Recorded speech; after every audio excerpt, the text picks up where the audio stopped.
call me Colonel. Some like to call me Sir. The rest of you just call me Chief. Whichever one you call me, I'm happy with it. Praise God. Anyway, today I want to talk about vigilance. That's the word of today, vigilance. Because a lot of people, knowingly or unknowingly, tend to sweep that word under the carpet.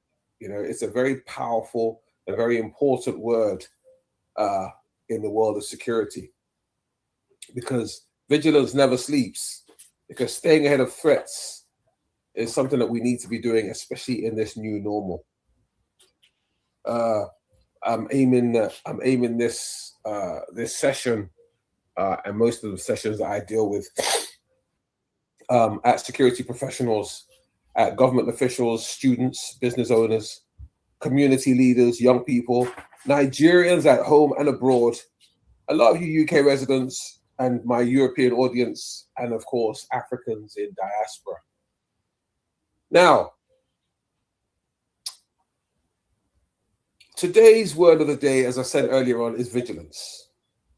Now, let's not get it twisted. Vigilance is not fear, right? It's not fear, right? It is the awareness with purpose, right? It is the preparation without panic, right? When you walk into a room, or let's just say for argument's sake, you're in the zoo and you are walking around the zoo and you suddenly come across the lion's enclosure. Now, we all know that the lion's enclosure is the one of the places that you do not want that gate to have been accidentally left open.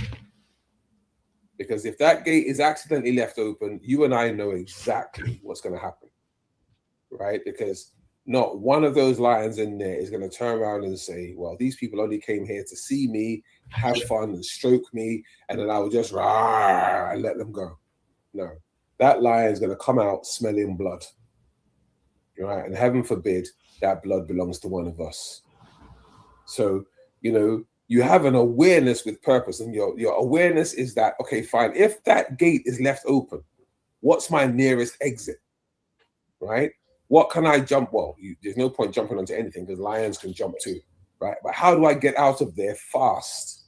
How do I get out of there fast with people that I care about? How do I get all of these people out of here and out of harm's way? You are aware with purpose, right? And it is and as I said just now, how do you now prep or prepare yourself to take that action without actually panicking, right? That is awareness, right? That is awareness. Your awareness is the fact that you are aware that this could happen. We call it risk assessment in security, right? Either purposeful or dynamic, right? We call it risk assessment. You walked into this place, you know what's what, what's where, and why it's there, right? But the question then remains, what do I do in the event of such and such and such happening? Now, in today's world, our enemies rarely announce themselves, right? Like I said, the lion isn't going to announce it's coming. It's just going to come. It's just going to turn up and do whatever it's got to do, right? In today's world, our enemies rarely announce themselves. Threats now, they arrive digitally, right? They arrive economically, psychologically, and physically, right? Once upon a time, when soldiers went to war, when they got to where they were going, was when they fired the first shot. Nowadays, one country is fighting another country and they press a button. So, threats are evolving by the second. Everybody is thinking of a new way or a new thing or a new trend. So whether you live in Lagos, London, Berlin, Paris, Abuja, Manchester, or even Johannesburg, security begins with one person noticing something that doesn't look right. You're walking the streets, right? And you suddenly notice that there's a bag propped up next to 2 or 3 gas canisters. and that bag doesn't look right. Right? So what do? You run to the security services and you say to them, right, I need your assistance now because I've just walked past this place and that doesn't look right. What do we do? Right? Your awareness could have just saved thousands of lives. Right? Your awareness. You walk into a store and you notice someone acting very shifty. Right? And after acting shifty, that person drops a bag and walks away from it, knowing that they dropped the bag. What do you do? See, these are all little questions for little scenarios. Right? Today, I'm going to try and see if we can examine why vigilance has become the greatest weapon of ordinary citizens. Right? This is why I said earlier on that vigilance is one of the most important, one of the most powerful words in the world of security. In order for you to be a very good security operative, you need to be on top of your game all the time, not just half the time, not a quarter of the time, all the time. Your sixth sense must be at work 24 hours a day, 7 days a week. You've got to eat, drink, sleep, live, breathe awareness and vigilance, right? And that's what it's all about. Now, I'm going to throw a question. I know there's not many of us here, but I'm going to pick on collaborative because I know you come quite a lot and you do contribute to a lot of the stuff that goes on here. Before I call on Master Genie and before I call on His Excellency, right? I have a question, and I would really appreciate if you could answer it as best you can. Now, the question is this: when you hear the word vigilance, what comes to your mind? Collaborative, are you there? Collaborative? He's probably, oh, there you are. Collaborative, good afternoon. How are you? I'm doing very well. Good afternoon, everybody. Good afternoon. Global Cluster. Nice one. When I hear about vigilance, what comes to mind is being active. Noticing little situations that don't look right, things that are not supposed to be, but are being that way. Nothing is very important. If you notice something, you have to do something. If you don't do something about it, something might go wrong, and your action might preventing something bad from happening. Like you said, if you notice it, you to the security agency, you tell them you need their help. Just by going to them, you've taken an action and you've prevented something from happening. So vigilance is very important. Excellent. That's actually very good. I actually like your summarization there. It's noticing things, or as myself and His Excellency like to chip in there. From something that I picked up from London Transport here. You see it, you say it, you sort it. You don't just ignore it just because of the fact that maybe it's not your bag or there's nothing in the bag that interests you. It's the fact that the bag is there and it shouldn't be. Or there's a phrase that I like to use a lot, and that is, what is wrong with this picture? We have to, on a regular basis, need to know what we're supposed to be doing and do it at the time it needs doing, or else, what is the other famous saying is, a stitch in time saves 9. If you do it now, right, you could have prevented 1,000,001 atrocities from happening. So I'm going to throw that question to Master Genie because I love it the way Master Genie literally batters and dissects questions and answers. So Master Genie, I'm going to throw that question to you as well. When you hear the word vigilance, what actually comes to your mind?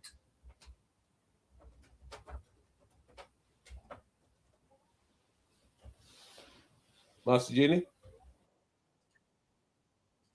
Yes, sir. I'm with you, sir. Yeah, question to you, sir. Thank you very much, sir. Our 001 Global Security Cluster of the Global Cluster, retired Colonel Chief MICHAEL GBENGA OSHIN. Thank you for all you do. in terms of taking our security very important. And I greet our global president. I greet you, President Collaborative. As the question goes, in terms of vigilance, vigilance is not fear. I believe it is awareness in action.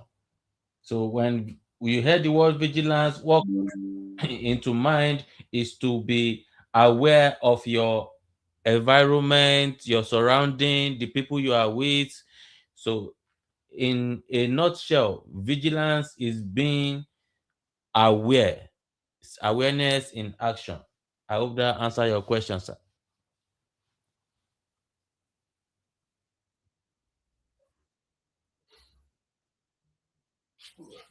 Yeah.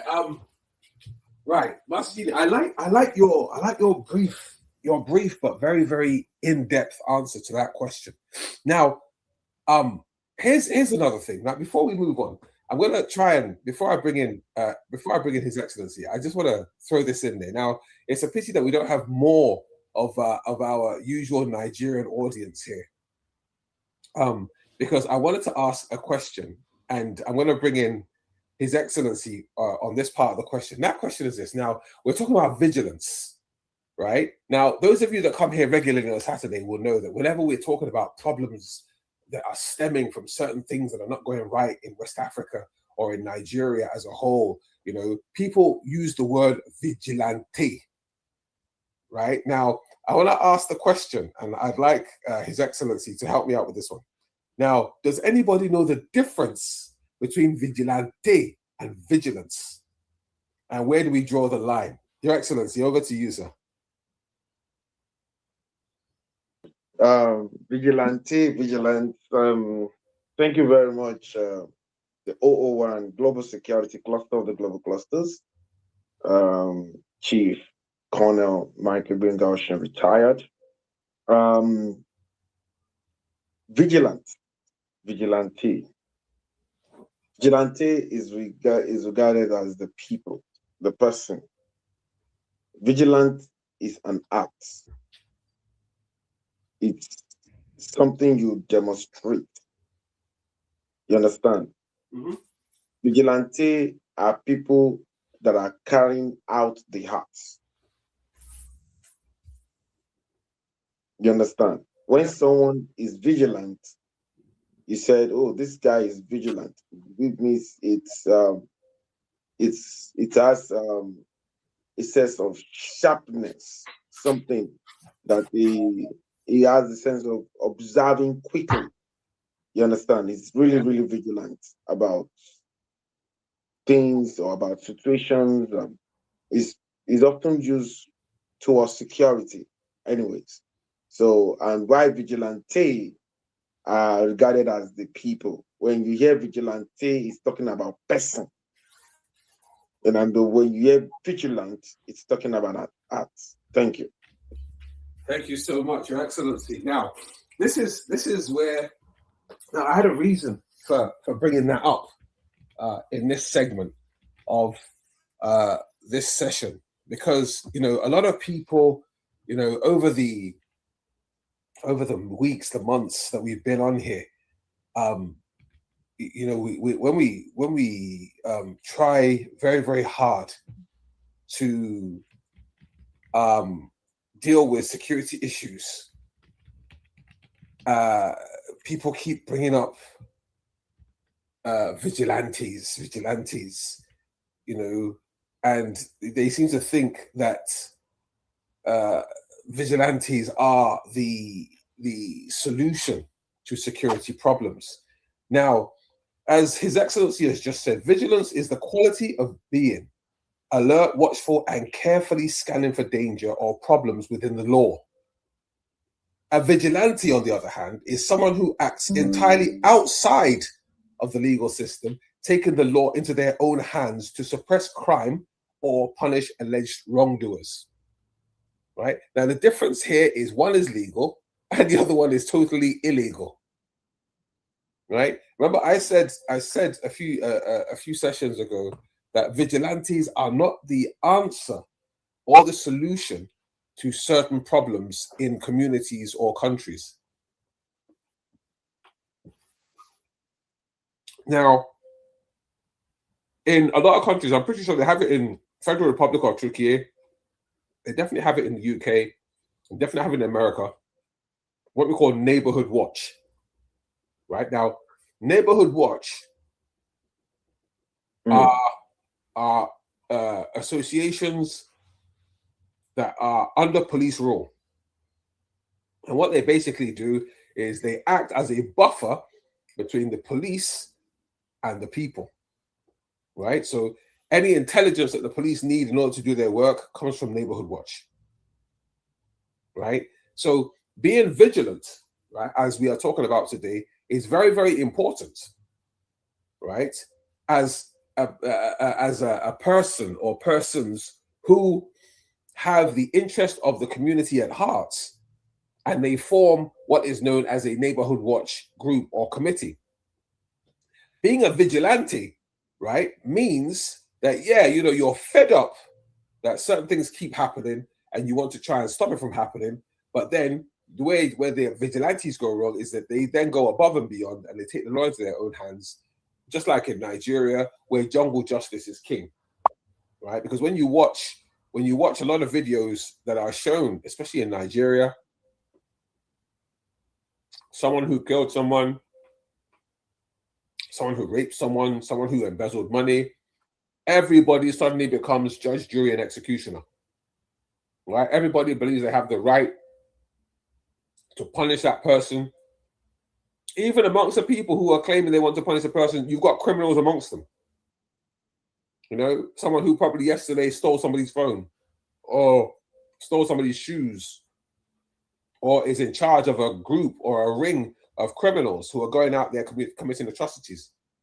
So therefore, vigilantes, you know, I could never support a vigilante group because I don't know who's in that group. But in a neighborhood watch group, we know for a fact that a neighborhood watch group is a group of people who are assisting ably with trying to keep their community or their village safe from outsiders or, you know, infiltrators or insurgents, you know, who may come in there to do harm or wrong. Anyway, sorry, I digress slightly. So where were we? Now, Your Excellency, I know that you just answered that one question. Now, I'm going to throw the same question to you. When you hear the word vigilance, what comes to your mind?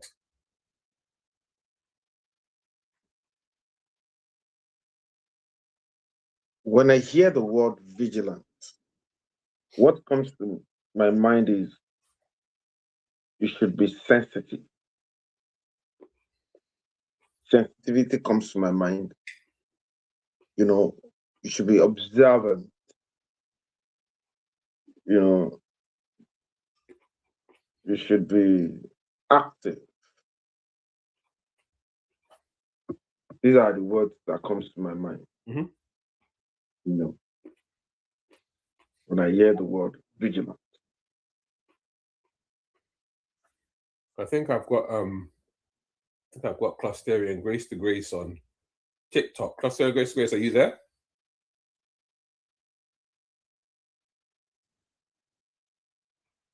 No? Well, she's probably in another meeting.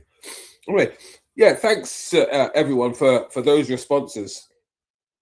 You know, when I heard, like as I said earlier on, when I hear the word vigilance, right, you know, most of my energies are concentrated on the fact that, you know, you could see something was about to happen, you saw it when it happened, you said something about it, you know, and you probably tried to do something about it. You know, that for me is 100% vigilance.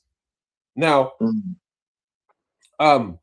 there's a quote that I like to throw out there, and that quote is: "Criminals rely on distraction. Security, however, relies on observation." Now that is vigilance, right? Master Genie, if you're there, if you could just help me to throw that into the group chat, please. Criminals rely on distraction, whilst security relies on observation.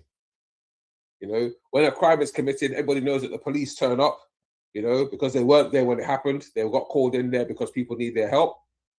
And they're going to ask a lot of questions. Now, if you were observant when you're giving the police the information they want, you know, they can write out a very, very constructive and concise report and try as best possible to solve that crime. Now, I'm going to throw this out to everybody. Which is the greatest threat today? Which would you say is the greatest threat today? Is it terrorism? Is it cybercrime? Is it fraud? Is it corruption? Is it misinformation? Which of those would you say is the greatest threat today? You know, based on everything we've said so far, right? And I think every single instance I've given today so far, or that I just gave just now, right, comes under everything we've spoken about thus far this afternoon. And out of those things, which would you say is the greatest threat today? So, moving forward,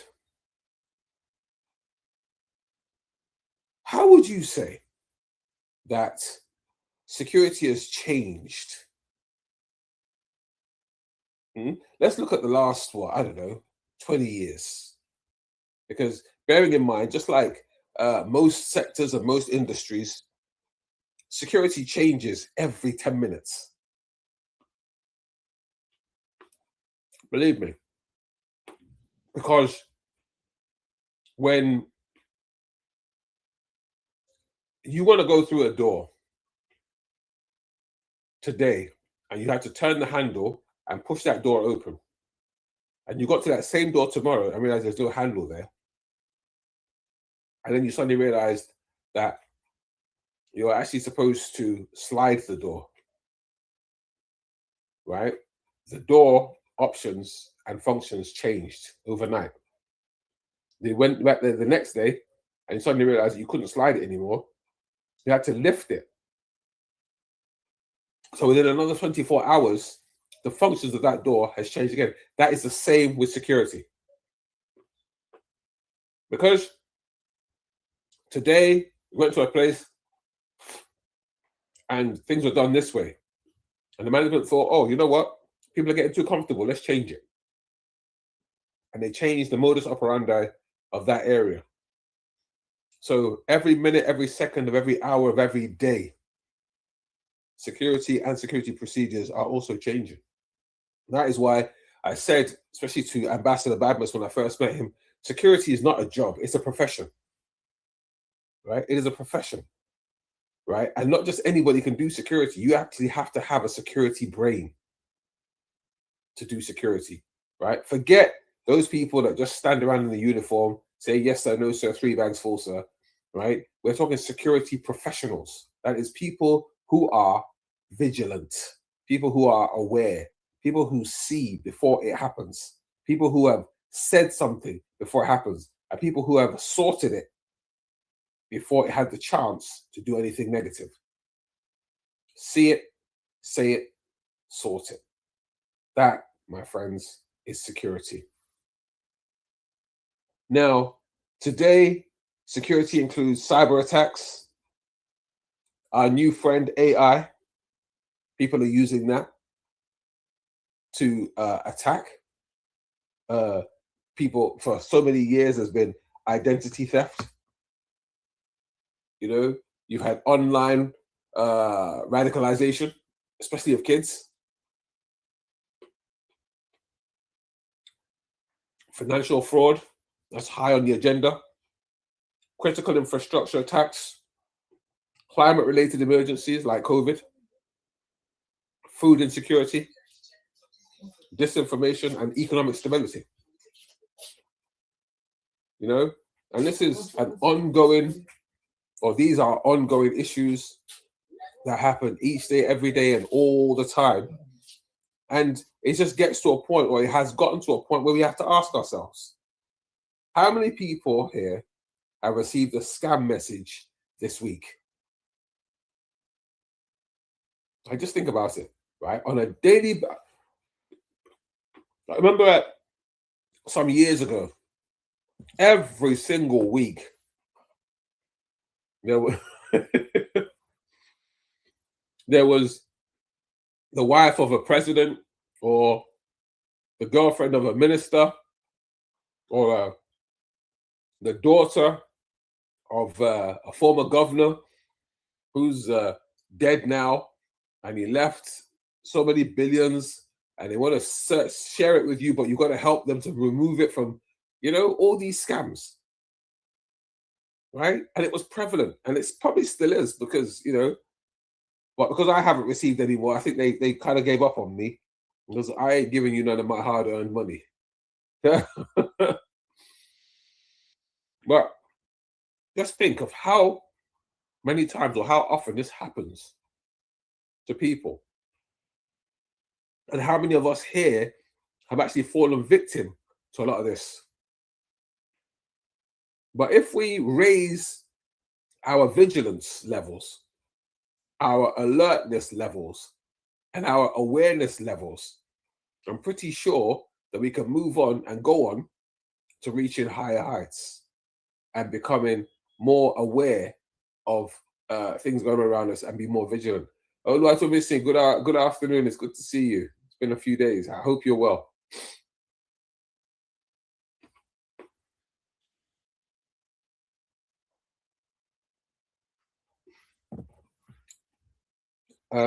So now, focusing on the United Kingdom, where I am now, some of the challenges that we're facing here is obviously cyber fraud, knife crime, retail theft, online radicalization, violence against women, public disorder, infrastructure resilience, AI scams, and mental health. Now, these are massive in the UK as we speak, right? But the question is, has technology made Britain safer or simply changed the battlefield?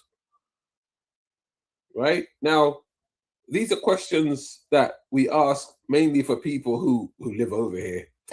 You know, I'm pretty sure that a lot of us here couldn't give in-depth answers except for what you hear in the media.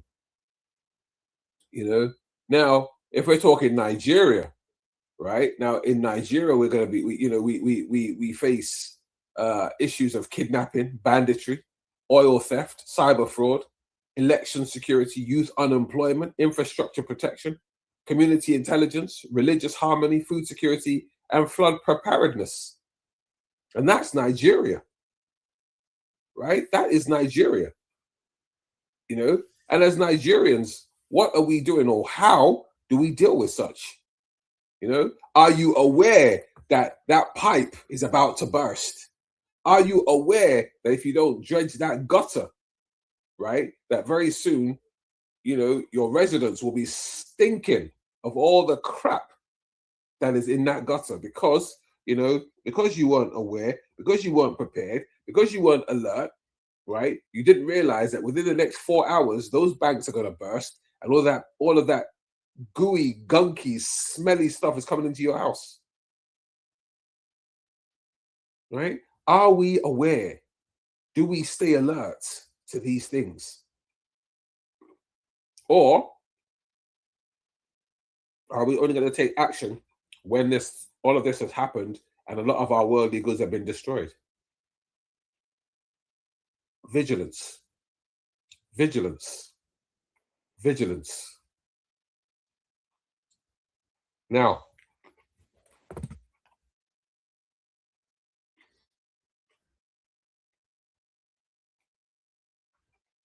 here's a question.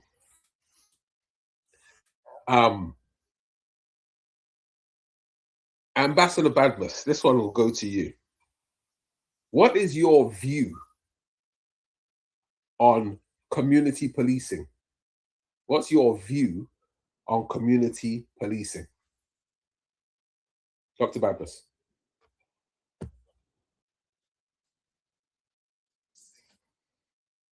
I think it's the way to go. It's what we should do.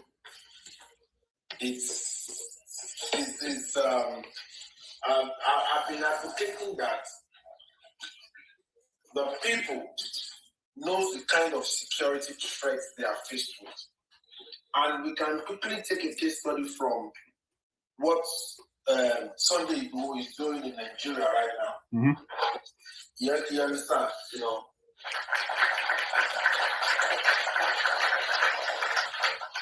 So, you know, I've always known that people know how to. The arithmetic is simple. Just like if you're living in one room or you're living in one 2-bedroom flat or mini flat or you have a whole house to yourself, if any form of threat is trying to disturb you, you know in that your office or you own an office or you know own something, if a rat is trying to threaten your security, if anything is trying to threaten you, you know how to actually solve it. You understand? Mm-hmm. If you're having issues in solving it, you know who to call. You know which friend. I can ask a friend and say, "Oh, this is what I'm faced with in my apartment. I need you. Have you ever witnessed something like that?" You understand? Mm-hmm. And a friend of yours can actually tell you, "Oh, I remember this was what I did to actually solve that problem." And the person can give you a guide. Mm-hmm. So it has always been that when you are faced with such situations, you know how to fix it. You know how to fix your problem. So just like I said, community knows what form of security threat they are faced with. When they see any stranger around, checking and parading themselves, they know how to make sure that they ask questions. So, Otumakaji, yep. let me use Yoruba word. Mm-hmm. When everybody is aware that when you see something, you see something. Mm-hmm. When you see something, you see something. So it has a way of, creating some sort of peace. The white people did it in such a way that everybody knows in the developed nation that security is all of their business. And they told them, alert those that have the weapon immediately, mm-hmm. in case you see something. So security, community policing or security is actually the way to go. It's the best thing that can ever happen to us if well implemented. Thank you. Thank you so much, Your Excellency. Now, I know for a fact that for a little while now, people have been talking about community policing in places like Nigeria. Now, without me even saying anything, everybody knows that it's big on my agenda. I am very, very much a big fan of community policing, but only if it's done properly. Now everybody knows that the security services in Nigeria don't have a very, very good rap. They don't have a very good reputation at the moment, because that anybody in a uniform nowadays just simply likes to take advantage of the good nature of the people, and as such, they spend more time and energy trying to muscle people out of their properties, etc., and so forth. But if you have a good community policing system that isn't afraid to speak up or to act, it's a plus, right? It's a plus in the sense that the community know who you are, not just the fact that you're wearing a uniform. They actually know you. You know them, and you can trust them to do what they set out to do. Or you as a citizen can also trust them enough or such, though, that when you have any intelligence, you can run to them with it. And, they in turn, or they in part, can go to whoever needs going to to sort it out. And that is 100% awareness, you know, on both sides. Now, if Master Genie is still there, here's a question for you. Now, we've just spoken about community policing. Now, with regards to traditional rulers, right, and neighborhood watch, right, what do you think traditional rulers need to do in order to facilitate or to encourage community participation when it comes to security and law enforcement? Master Genie.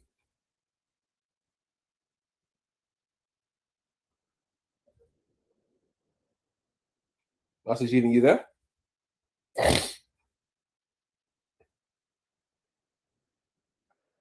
Master Genie? Lou? Anyway, let me move on because I think he's probably either busy or he's in trying to do two meetings at once. But yeah, you know, I personally believe that traditional rulers have a role to play in all this. Because when you think about it, the traditional ruler is in charge of, or is the custodian of, all that goes on in that area, you know. And I think their primary job or their primary responsibility should be to how all of this pans out, how it works, you know, and helps the community in terms of security. I can see that His Royal Majesty Fagbade is trying to enter. I have actually invited him in because, you know, at this sector where I'm talking about traditional rulers, I think this is a part where he can actually come in and give me his view on this, because not only is he a traditional ruler, but he's also somebody very versed in security operations. Your Royal Majesty, good afternoon, sire, and how are we today? Good afternoon, everyone. I hope you're all good. Happy weekend, everyone. I hope you're well rested, because I know you were out yesterday.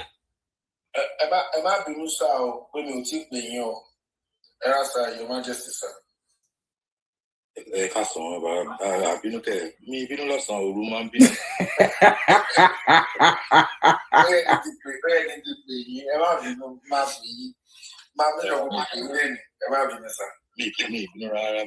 Apologies, sir. I was attending to your grandchildren yesterday. Yeah, it is well. It is well. Yeah, well, Master Genie, give me 1 second. I'm just gonna get this His Royal Majesty to answer this this question. Your Royal Majesty, sir. Kerpa, Kerto, it is well, sir. The question that I asked was, where traditional rulers are concerned and the neighborhood watch, where do you think, or what do you think traditional rulers can do to facilitate an effective neighborhood watch in places like Nigeria? Over to you, sir.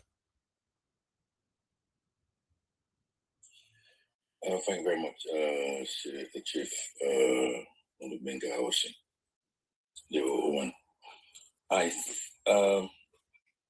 If I want to put it this way, before the royal the royal status was very, very strong, and they have a stronger power to do a lot of things.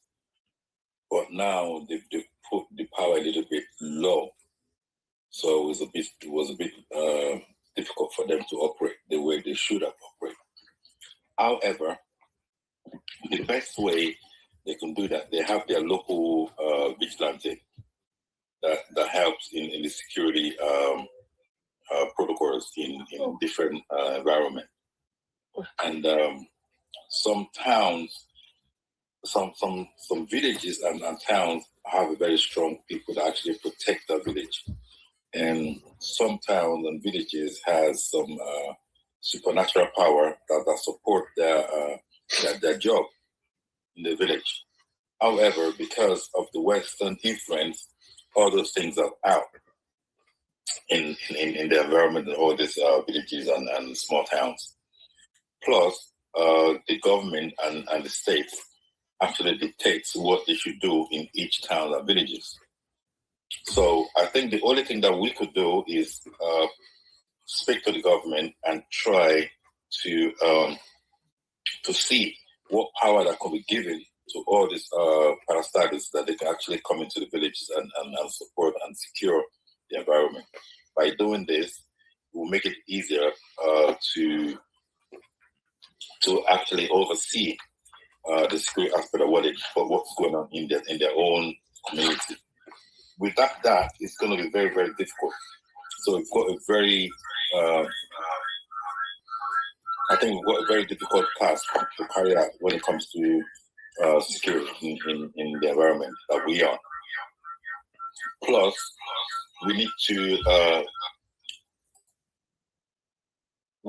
encourage and we need to enlighten all the vigilantes that we have in the villages and the town to give them the awareness of what that could be done according to the security by security experts. Coming down to speak to them and tell them what to do and how to carry out their duties. By doing that, that will help a little bit. So they won't step on boundaries and they won't offend the laws of the land. So I think they need alignment. They need a lot of people to actually give them a little bit of alignment of what to do in their roles. And appointing a lot of people to actually oversee what they're doing over there to make sure that the job is being carried out very well. I think that's the best way they could go about it. Or we can actually do it. I rest my case.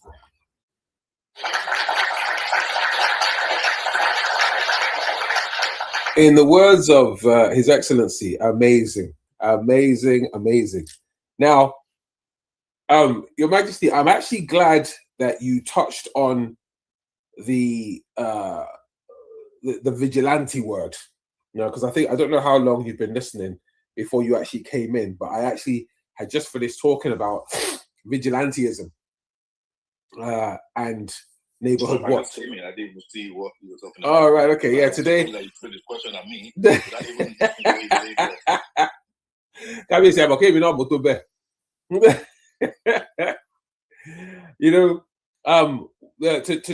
Today's topic is actually vigilance. That is today's word of the day, vigilance, and how it impacts the security world today. In all regions. In Africa, in diaspora, Europe, America, everywhere.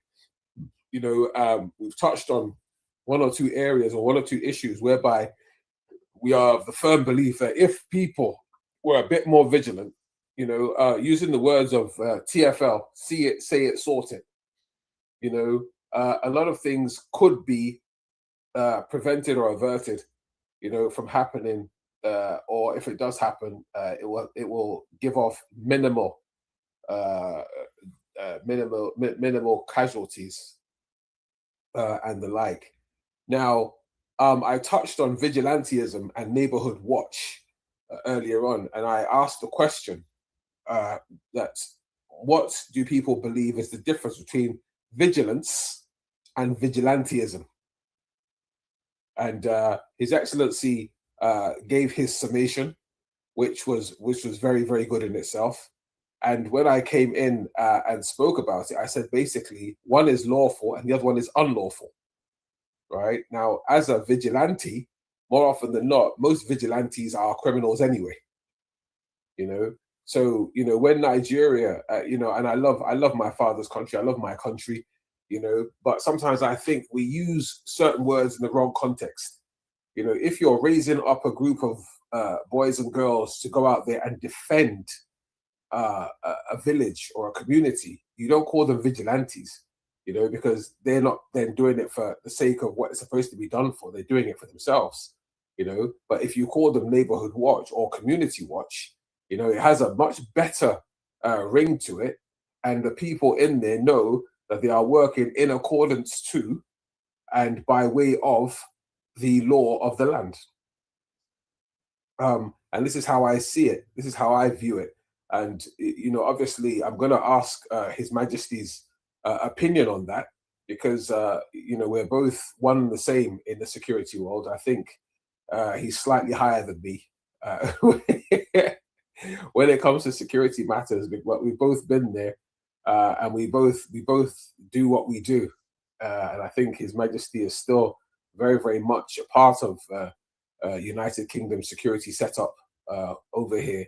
So yeah, Your Majesty, let me call you back in again, please, and give me your summation on what you feel or what you believe is a difference between vigilantism and vigilance. Over to you, sir. I could say that's a good question. My own little knowledge about vigilantism is actually the people carrying out a job that is being employed to do the job, to watch over a community, rather voluntarily or they're being paid. But sorry, that's a call coming in again. Yeah, sorry guys. As you may well know, His Majesty is his office runs around with him. Yeah, sorry. Just I have to call the person off. I'll call the person back. Like I was saying, vigilantism is people that actually carried out the job, whether they volunteer to do the job or they've been paid to do the job. And the job is to secure and watch over the community, to prevent crime, to protect properties, to protect life, and to protect a lot of things in the community. Vigilance is something that is being done by everyone. You don't have to be someone that knows about security. It's somebody that actually knows about the environment and suspects a lot of things that happen, and they report what happened. I might be a vigilant person in my house, and I try to work around what's going on within my environment. And when I see something, I report to the security parastatals, and they carry out their duties to make sure they prevent any crime happening in the community. I think that's the difference in my own little knowledge. You know what? And I kind of make you right. You know, I kind of make you right across the board. You know, but the thing is, like I keep saying, you know, a lot of us, myself inclusive, right? Sometimes we gloss over the fine line. Now, unfortunately, with a lot of the knowledge that we all have, you know, when we're talking about vigilantism, right? A lot of the experiences that we have, and remember, people only come up as vigilantes when things have actually gone terribly, terribly wrong, you know, and they believe that they have the solution to that particular problem, and they do it very, very angrily. And in doing so, people get hurt. People get hurt, properties get damaged, you know, and lives are changed forever. You know, so like I keep saying, you know, when people decide to go about it the lawful way, then in most cases, solutions are found a lot quicker. Global Daniel, good afternoon, sir. It's so good to see you after such a long time. I hope you're well. That, ladies and gentlemen, is the grand entrance of the person that we know as the Global Daniel. He's Daniel Ayodeji, who is a very, very prominent member of the Global Clusters, along with myself and His Excellency, a very forward-thinking brother who is doing a lot out there for humanity. So he is welcome into our midst today as we talk about vigilance and how it affects and concerns us all as citizens. Clusterian Grace to Grace, are you there? Grace to Grace? Hello. Hi, how you doing? I'm good. Good. Yeah, just give me, because you've been in and out, and I just don't want a situation whereby, you know, we're talking and we're not including you. I like to hear everybody's perspective on a lot of things. Could you just give us like a 2 or 3 minute summation of what you understand as vigilance? Okay. You mean based on On anything, what? what do you see as vigilance, and what do you see it could be or is the difference between vigilance and vigilantism? Well, good morning or good afternoon, everyone. Sorry, I've been jumping in and out. My phone has been ringing, and so I haven't been following 100%, but I've been following 50%.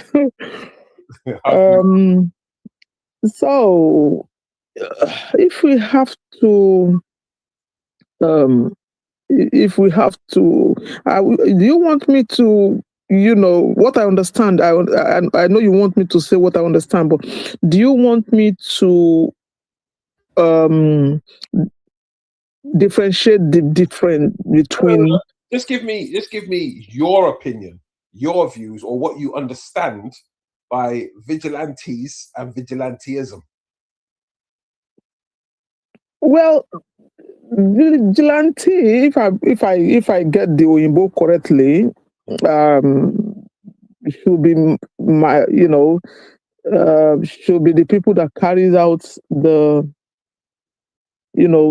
job or the duty, and vigilantism should be everyone, me, you, everybody around, the community, the community, see it, say it, sort it, as they always say here.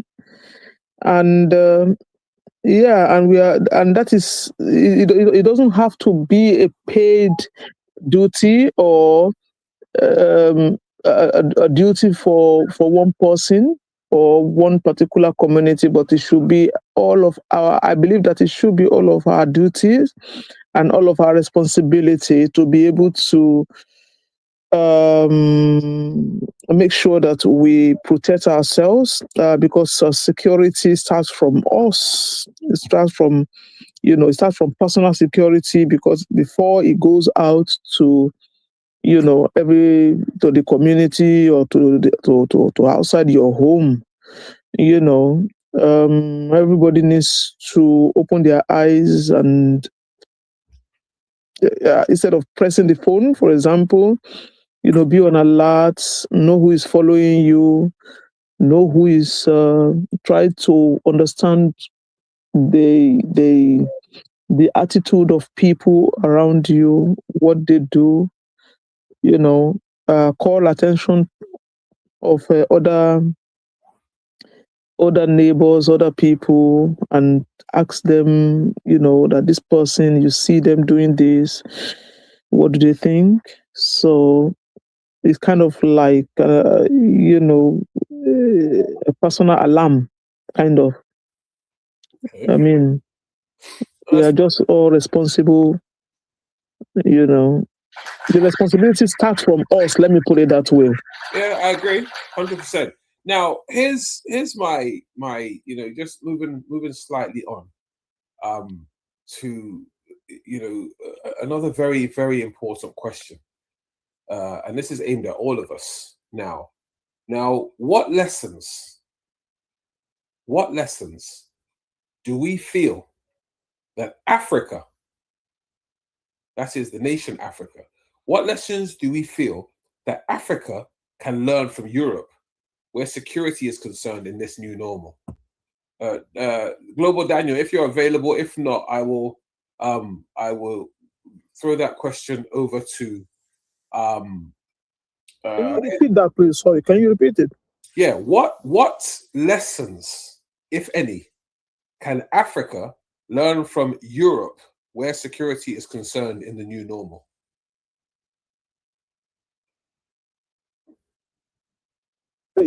That question, is that a general question, or is that a question for individuals or for the government? Because we need to exactly know. Oh, from where you're standing, right? From where you're standing, with what you know, because a lot of us here are much traveled, and we've seen things, we hear things. Now we are trying as an organization known as the Global Clusters, affiliated to Spark Hubs, etc., and so forth. And a lot of us now are spreading our tentacles. People like the Global Daniel, people like Master Genie, people like His Excellency, people like His Majesty, people like yourself. You know, our tentacles are being spread far and wide now, and we're picking up experiences all over the world. Now, with regards to all of these experiences, most especially where security is concerned, right? Our security, national security, what Africans, what lessons would you honestly say that Africa can learn from the Europe and US? Can I answer that? Yeah, of course you can. Well, I don't think there's and this is my opinion anyway. I don't believe that there is one size fits all. Okay. I just have to add that, you know, in comparison, because believe you me, you know, people may believe this or not, but Nigeria especially, we are trying. We're trying a lot. And we are trying in the sense that, you know, whether we like it or not, other countries calls us, even though we can't, you know, we're struggling to solve our own problem. A lot of other countries invite us to come and solve their security problem. And we do it successfully. You understand? So that's why I said that I don't think it's one size fits all with that particular question, because if Nigerian police, army, or security industry, if they are given the chance and the right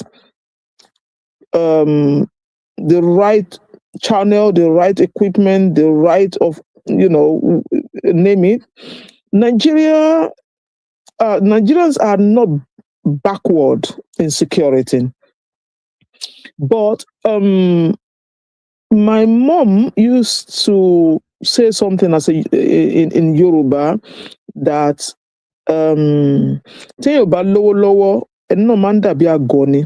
doesn't mean that Nigeria doesn't have money, but it just means that there is a bigger force behind all these things, and everybody knows that it's not new. It's not new at all. So it's not like Nigerians don't know what to do. Nigerians know exactly what to do, but most of the time their hands are tied. So what sort of advice or what sort of information can a country or any other country or developed countries give you that you don't know? I don't see. You understand? Because if we as a country can go out of our way to go and help other countries in African continent, we are not being called African giant for nothing. There's a reason behind that name. You understand? So, I mean, I'm not saying that there's no corruption here as well, but with I unless somebody else have another opinion, but I don't think that there's nothing that Nigerians cannot do. I'm telling you, they know what to do, they know how to do it, but their hands are tied. Most of the time, their hands are tied. Call it what, bring anything in. They are not, you know, shy in coming forward. They are not shy in delivering, but there's a lot of things that they are just not able to do due to some. Yeah, I don't even know. I don't want to, you know, start. Everybody knows what I mean. You understand what I mean? Yeah.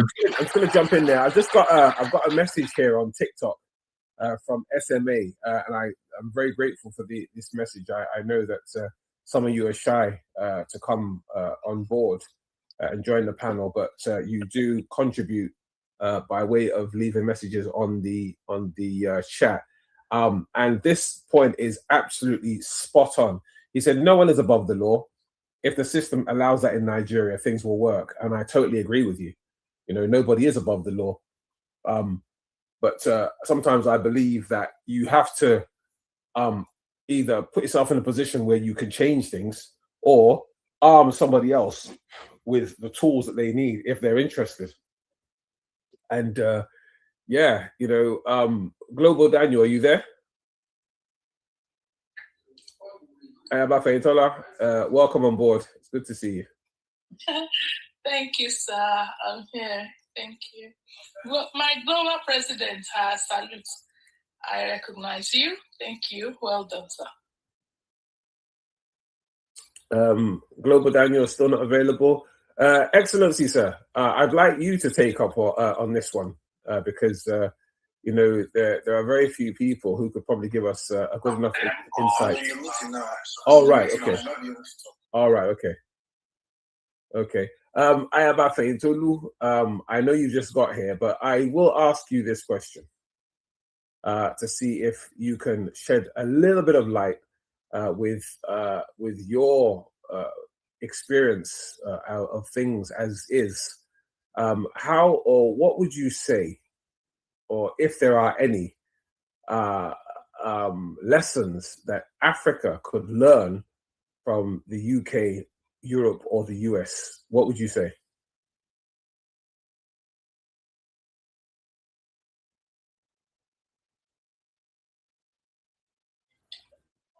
Okay, first off, hello, can you hear me? Yep, I can hear you. Yes. It's appearing like my network is very bad. Oh, that's Nigeria for okay, you. Great. I can hear you. All protocol observed. Thank God I have more time now to like relate and talk. Excellent. Like before. Excellent. Okay, but first off, I think it is personally, I think it is unfair for anyone to compare Nigeria security or anything economic wise to the Western, especially the British. Or you know, I think it's very unfair. You know, so because Nigeria, as we see it, as it is, there are a lot of inappropriateness, a lot of inappropriation, a lot of wrong things happening. Yes. As it is. Yes. 100%. Security-wise, we know that a lot is happening, and then we know that. Oh, Master Genie. Oh, okay, thank you. You know, we know that a lot of things are happening right before we're born that were never addressed and will never be addressed until the right people take the bull by the horn. Yes. You know, the only people I see, thank you, I appreciate. What I see mostly is I see people who come online because of the power of social media to show grievances, rant, and say things, but they never take action. That's right. And it will not get anywhere. Very true. Okay. People just want to talk. And there are different sectors in Nigeria, security-wise, that people we can actually, you know, take hold of. You know, there are so many things to do, no matter how small that step is. But we prefer to hide under the guise of social media. You know, people come in here with a lot of fake names. People come in here with, because of where they are working and the a lot of modalities of where they are, their location. So they really cannot come up. People are not bold. People are afraid of the prison, of being jailed, of being, you know, harassed, being bullied, being shut down, or being silenced. So in as much as we are in that state, we should just, how do I say it now? You should just be comfortable with what is happening in Nigeria. If anyone is in Nigeria and you're not ready to rub the ego of anybody and you want to do the exceptional, then I personally am good to go. Okay. I stopped talking on platform. People will tell you, oh, Faye, they will bring me. I just laugh and I walk away because we just love to rant. We're not ready to take the actions. actions that were supposed to be taken. I was on a platform like a few weeks ago and it was a face-off. I was just frustrated. Okay, we have people, we have children. This is the 49th day that they've been in the forest. We're talking security here. I don't think anything like that can happen in UK. I don't think it can happen in Scotland. London, let me say, okay, London, Scotland, Belgium, France. I don't think anything like that can happen there. But things are happening here, okay? And somebody is coming up from the diaspora and is coming and pushing a narrative like, oh, somebody to go, I should protect, can command gun. Are you okay? Can command AK-47. Are you all right? Oh, like, okay, the government are trying in this, we know something, everything is very wrong. If your street is not, it's not secured, how do you go out? You don't normally see anybody selling akara. Corn. Okay, corn. People sell, at midnight, daylight, noon, and all of that. Daytime, you can always see people sell corn. Okay. And how do you go out? You don't even know the person standing beside you is just waiting for you to buy whatever you want to buy and just escort you into your house at gunpoint and is telling you are calling whoever that you want to call. If the blah blah blah, this whatever of Sunday go is that Oyo, is it the same person and the same group of people who've been talking state security for years? State security for years. There have been security funds for years. State security fund, security votes for years. Nobody is, coming out to say, okay, this is what we want.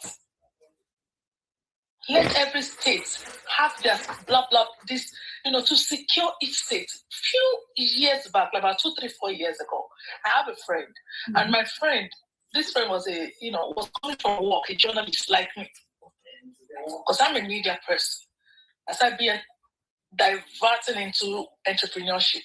And this person called and said, come on, something is happening, that he went clubbing on the highland and was going to come, he drove through Third Mainland Bridge, mid Third Mainland, the fire, finished, so the car got stopped. He didn't know.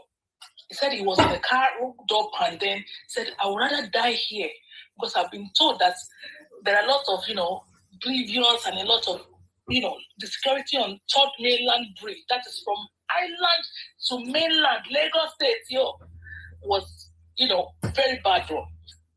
He said he was there. Then suddenly, after about 30, 45 minutes, he saw 2 bikes, about 4 individual men, masked, drove to that Third Mainland Bridge. One was on this other side, another on the other side. Roll down and come down. What is the problem you need? She said, we don't roll down, rather than I want just 5 million, I will not come down. Do all that you can. I'll bring you down today. Must be a champion. He didn't answer anyone. Okay. He said as I was waiting, and one of them just almost said, see, we are here to help you. We were equipped by the state government. We're not here. See anything. Let anybody come and attack you. We there here. He said it was until that time. That was about 30 minutes of persuading him to wind down and confide in them. And he did. He said, well, the final thing that even if he had to, the way he is, he could, suffocate and die. Okay, well, let me Kuku die here. Let me Kuku fight. So he said he went down and they said, okay, what do you want? Okay, what happened? He said nothing happened. But my fuel got finished and I want to move. I said, okay, wait, this is 2 a.m. Do you have a keg? Wait. So they left the bike with him on Third Mainland Bridge and they went to get him a fill and they revamped him and they filled his car and told him, move. He said that was epic. Okay.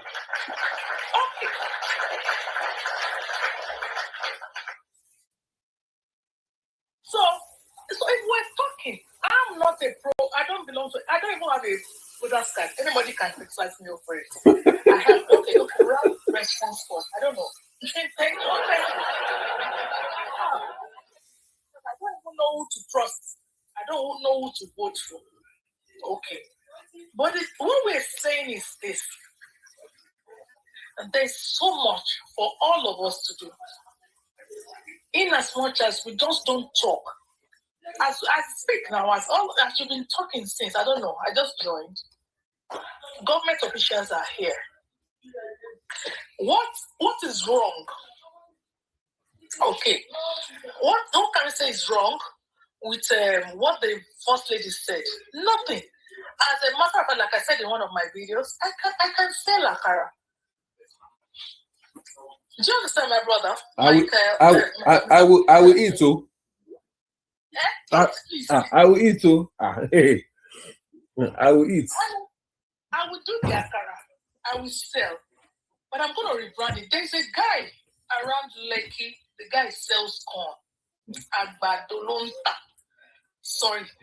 Like a package agbado corn at Lekki Phase 1.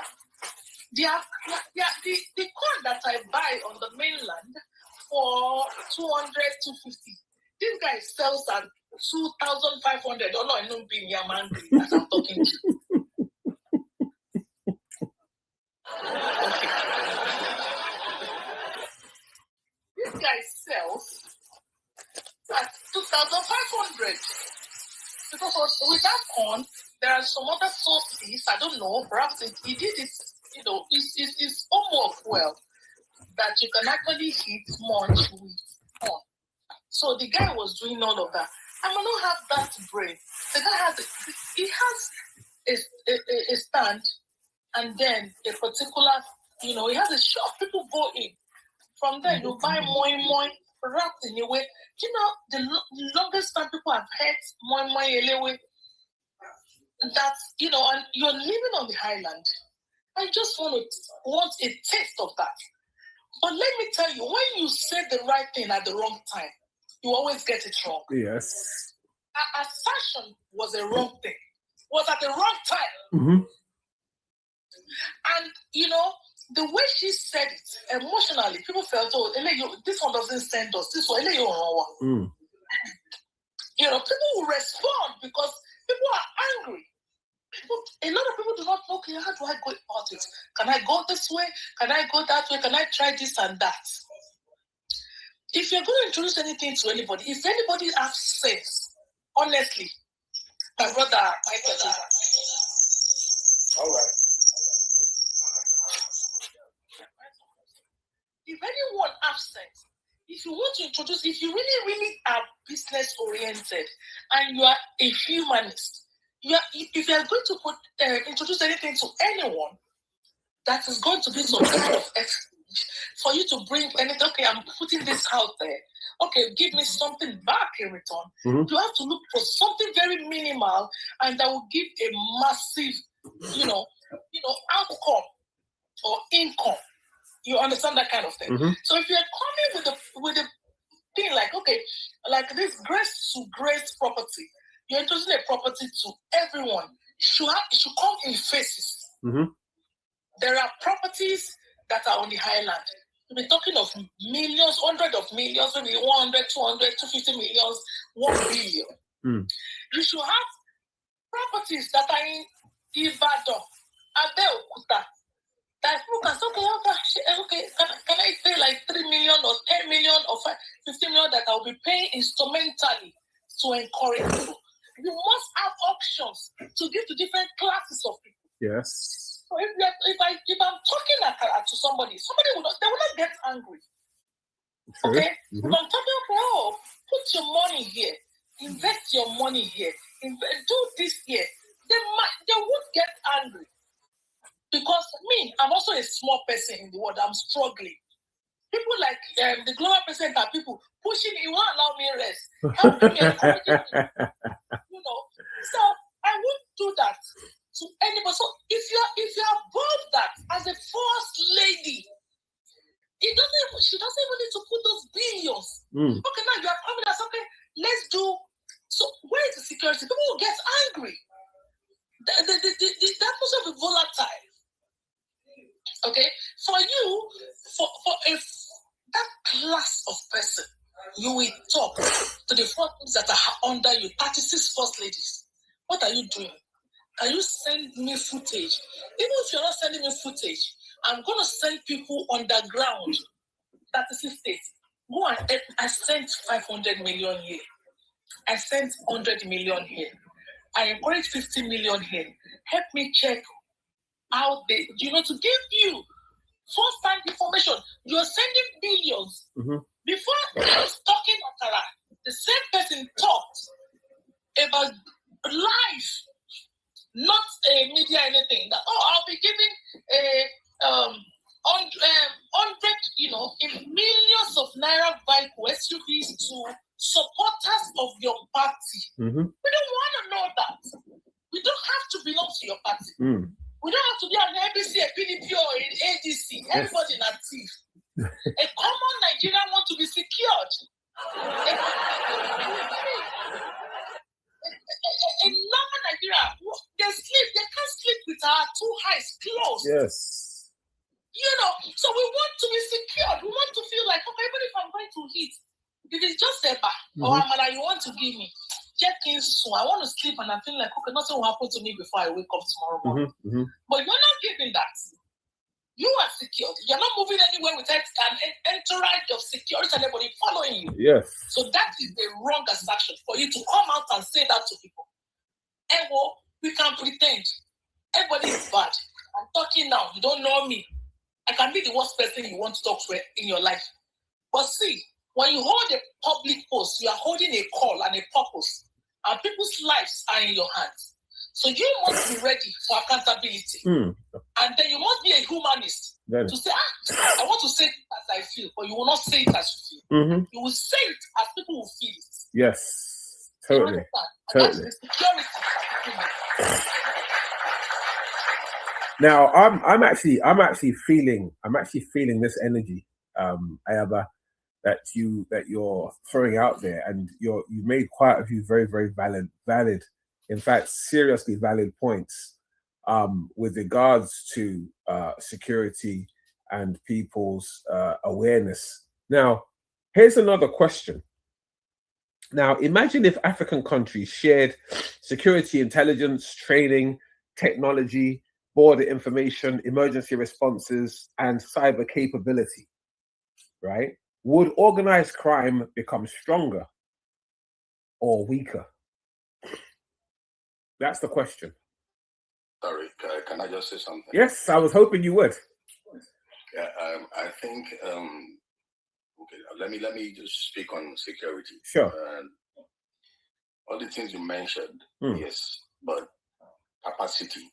If you look at, let's look at the Nigerian setup. Yeah. How many personnel do we have in the army, in the Air Force, compared to our population? How many number of police do we have? So, for instance, if there are places you go in Nigeria where there are no representative police, there's no police anything. Yes. People still walk about and they still.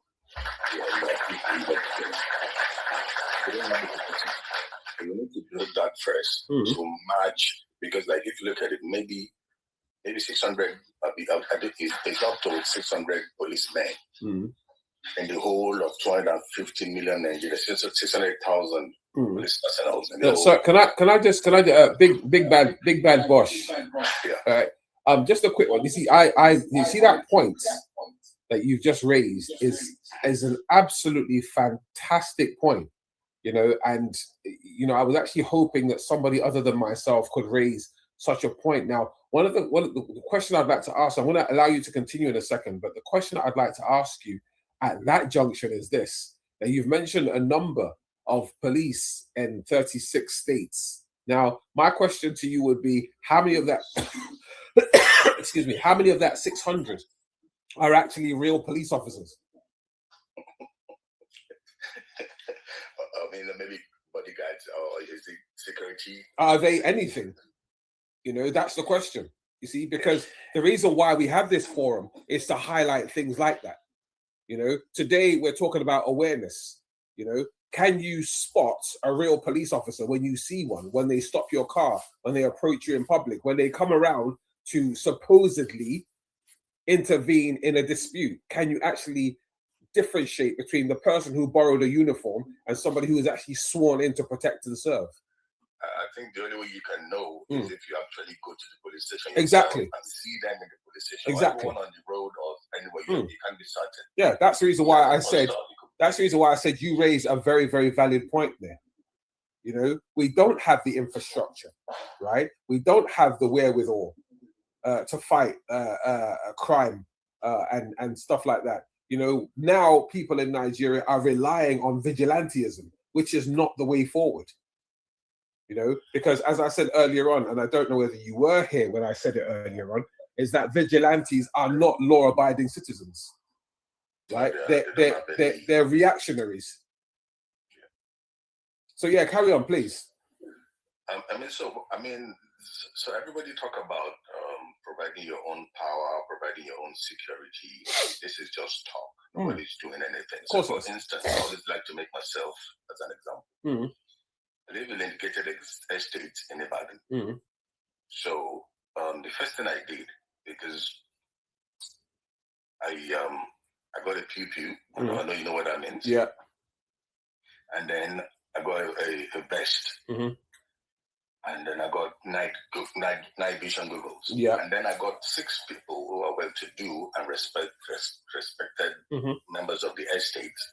I got them also to do the same thing, and I took them for training. And then I got the operation boss involved.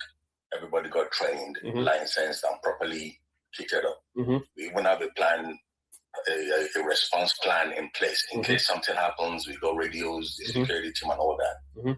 Now, the next thing is we're securing the access roads to that our neighborhood.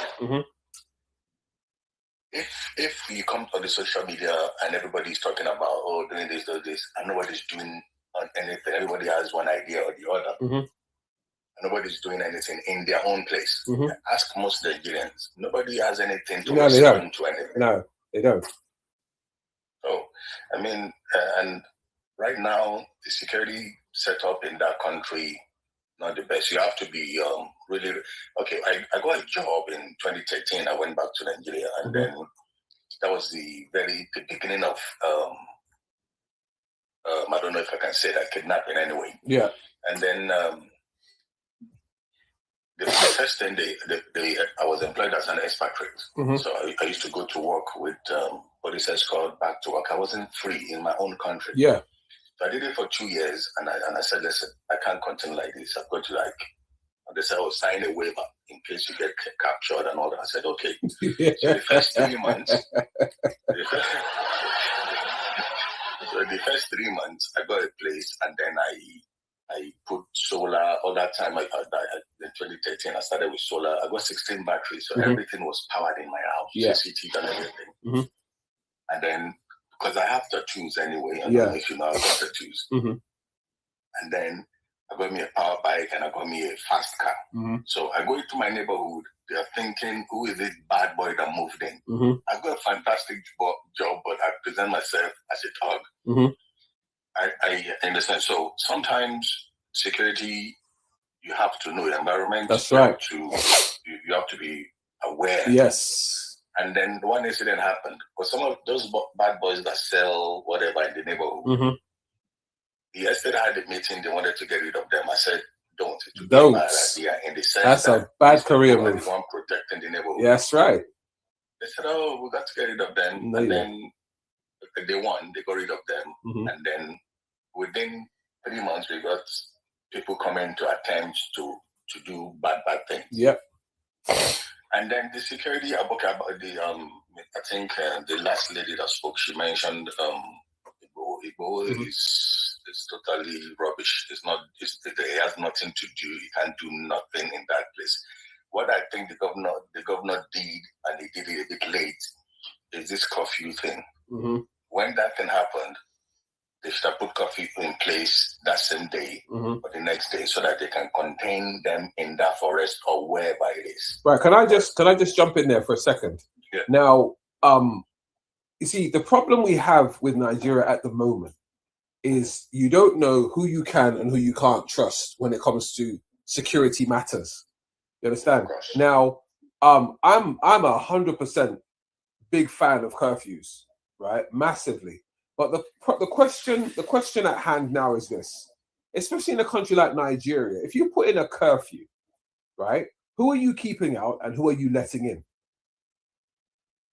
Right? Who are you keeping out and who are you letting in? Because, you know, with the way Nigeria is at the moment, for me, a curfew at the moment would only mean that, yes, you know, everyone's stuck in their house while the people who are coming around to do bad things, as we like to call it, right, are out there, you know, perpetrating whatever it is that they're perpetrating, you know, or moving into a property without other people knowing that they've actually moved in. Yeah, but that curfew was to contain the movement. You know, normally they will move those people at night or something. Yeah. That curfew was to contain them, but it's coming a bit late, 3-4 weeks after the incident. Exactly. It has no value. I mean, who's sure they're still in that forest? Nobody's certain. And then, you know, there's always going to be a local element. Of course there is. Somebody who's hosting them, who's part of them, who's giving them information. There's always going to be something like that. And then there's so many opportunities in Nigeria where they can streamline everything and still make money for the government. Like, okay, for instance, SIA. I know you know SIA. Definitely. If they implement such thing in Nigeria, you know how many millions they would generate, how many people will Big bad Bosch. That is a conversation that you and I and the global president will have at some point, because there are already plans in place. Okay. So we'll talk about that. So I mean, and then the state police thing, it's a good idea, and I think it's the movement in the right direction. But before that actually kicks in, or the benefit would come in, it will take a while. You see what? One of the other things that I've noticed, and I don't know if you'll agree with me. I mean, obviously, you from a lot of the things that you're saying, you know, we all actually drink the same water. You know, when you're talking SIA, etc., and so forth, you obviously know the kind of stuff to which we're made of. You understand? And like I say, it's a lot of people in Nigeria. You know, you can say all you like. You know, British kids are brought up independent. You know, and we're scared of very little. You know, and in the world of security, when you can actually get yourself a team of 6 Brits who do security properly, who can go into Nigeria, into any community, and hold it down. You understand? Because of the fact that the training that we've had to endure, or that we've got through, or that we're certificated to do, right, is far more superior than anybody running around NDA having to roll around in all sorts of muck on a daily basis and come out thinking that they're tough. You know? Now, in Nigeria today, one of the things that I've noticed, and obviously I do go to Nigeria from time to time, and I feast my eyes on a lot of the negatives in the security world, because to be honest with you, as much as I love the country, and as much as I'm passionate about the country, you know, there's a lot about Nigeria that is still waiting to be dealt with, and one of those areas is definitely security. You know, and being a security and being a security professional of many years, you know, I do highlight and mention a lot of these things. And unfortunately, one of the things I have found on a very, very regular basis is that people praise things that they don't know about. You know, you see a company, they're doing security, they're very well known. But the thing is, if you're a security professional and you walk around the outfit, or you walk around the operations of this company, you'll find that there's plenty more that is to be desired, you know, of that company. But because of the fact that as the Yoruba adage says, in the land of the blind, the man with one eye is the king. And that is one of the problems that we face. SMA, I see you've come in. Please, sir. I was hoping that you would. Please, please. Good evening, sir. Good evening. Yeah. Actually, when you have what is the actual thing Nigeria should gain or derive from the security system in the Western world and other parts of the country, I made mention of the point that if we can practice the system that no one is above the law, yes, it will really help. You see, if you look at the security architecture of Nigeria, there's a lot of problems. Yes. There are different security organizations that has different roles, and sometimes some of the organizations they don't stick by their role, and there's a law that enacts them that okay, this is what you are responsible for. This day. And the last person that spoke made mention of the number of police compared to the citizen.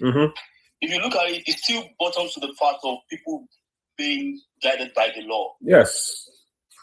The Constitution has specific people that requires a police escort. But every other person in Nigeria now, once you have your money, you can go to the DPO, get a security escort, and they'll move around with you. Now, back home, I could remember there was a time my background was I worked as a law enforcement in Nigeria then. I had a fraudulent case I was investigating. When I apprehended the guy, I noticed the car he was using, he has a police file number, and like 2 policemen were with him as an escort. But luckily for me, I was able to take him to the office, and the policeman was telling me to release the boy to him based on the spirit of SPD COL. Well, I said, fine. Based on the spirit of SPD COL, but on one condition, you sign as a guarantor and you drop your ID card. That's then right. You bring him the following day. That's right. They could not do that. You see, we all hear this order from above. If everybody goes by the law, police, this is your duty. As a DPO of an environment, there's a specific number of intelligence information you must gather every month before any security break occurs. Some of these policemen will not stay at their duty post. They will stay at the juicy part where they will be able to stop cars and say, "Oh, stop, pay this and that." So, but people just do things the way they like. No, if I could just jump in there, I agree with you to a point, but I don't agree with you 100%. See, what it is in Nigeria is that people fear what they don't know. Do you understand? They fear more of what they don't know. Now, someone like yourself and myself, a police officer cannot stop my car and tell me to give him this and give him that, and I'm going to give it to him out of fear he's going to do something. It's not going to happen.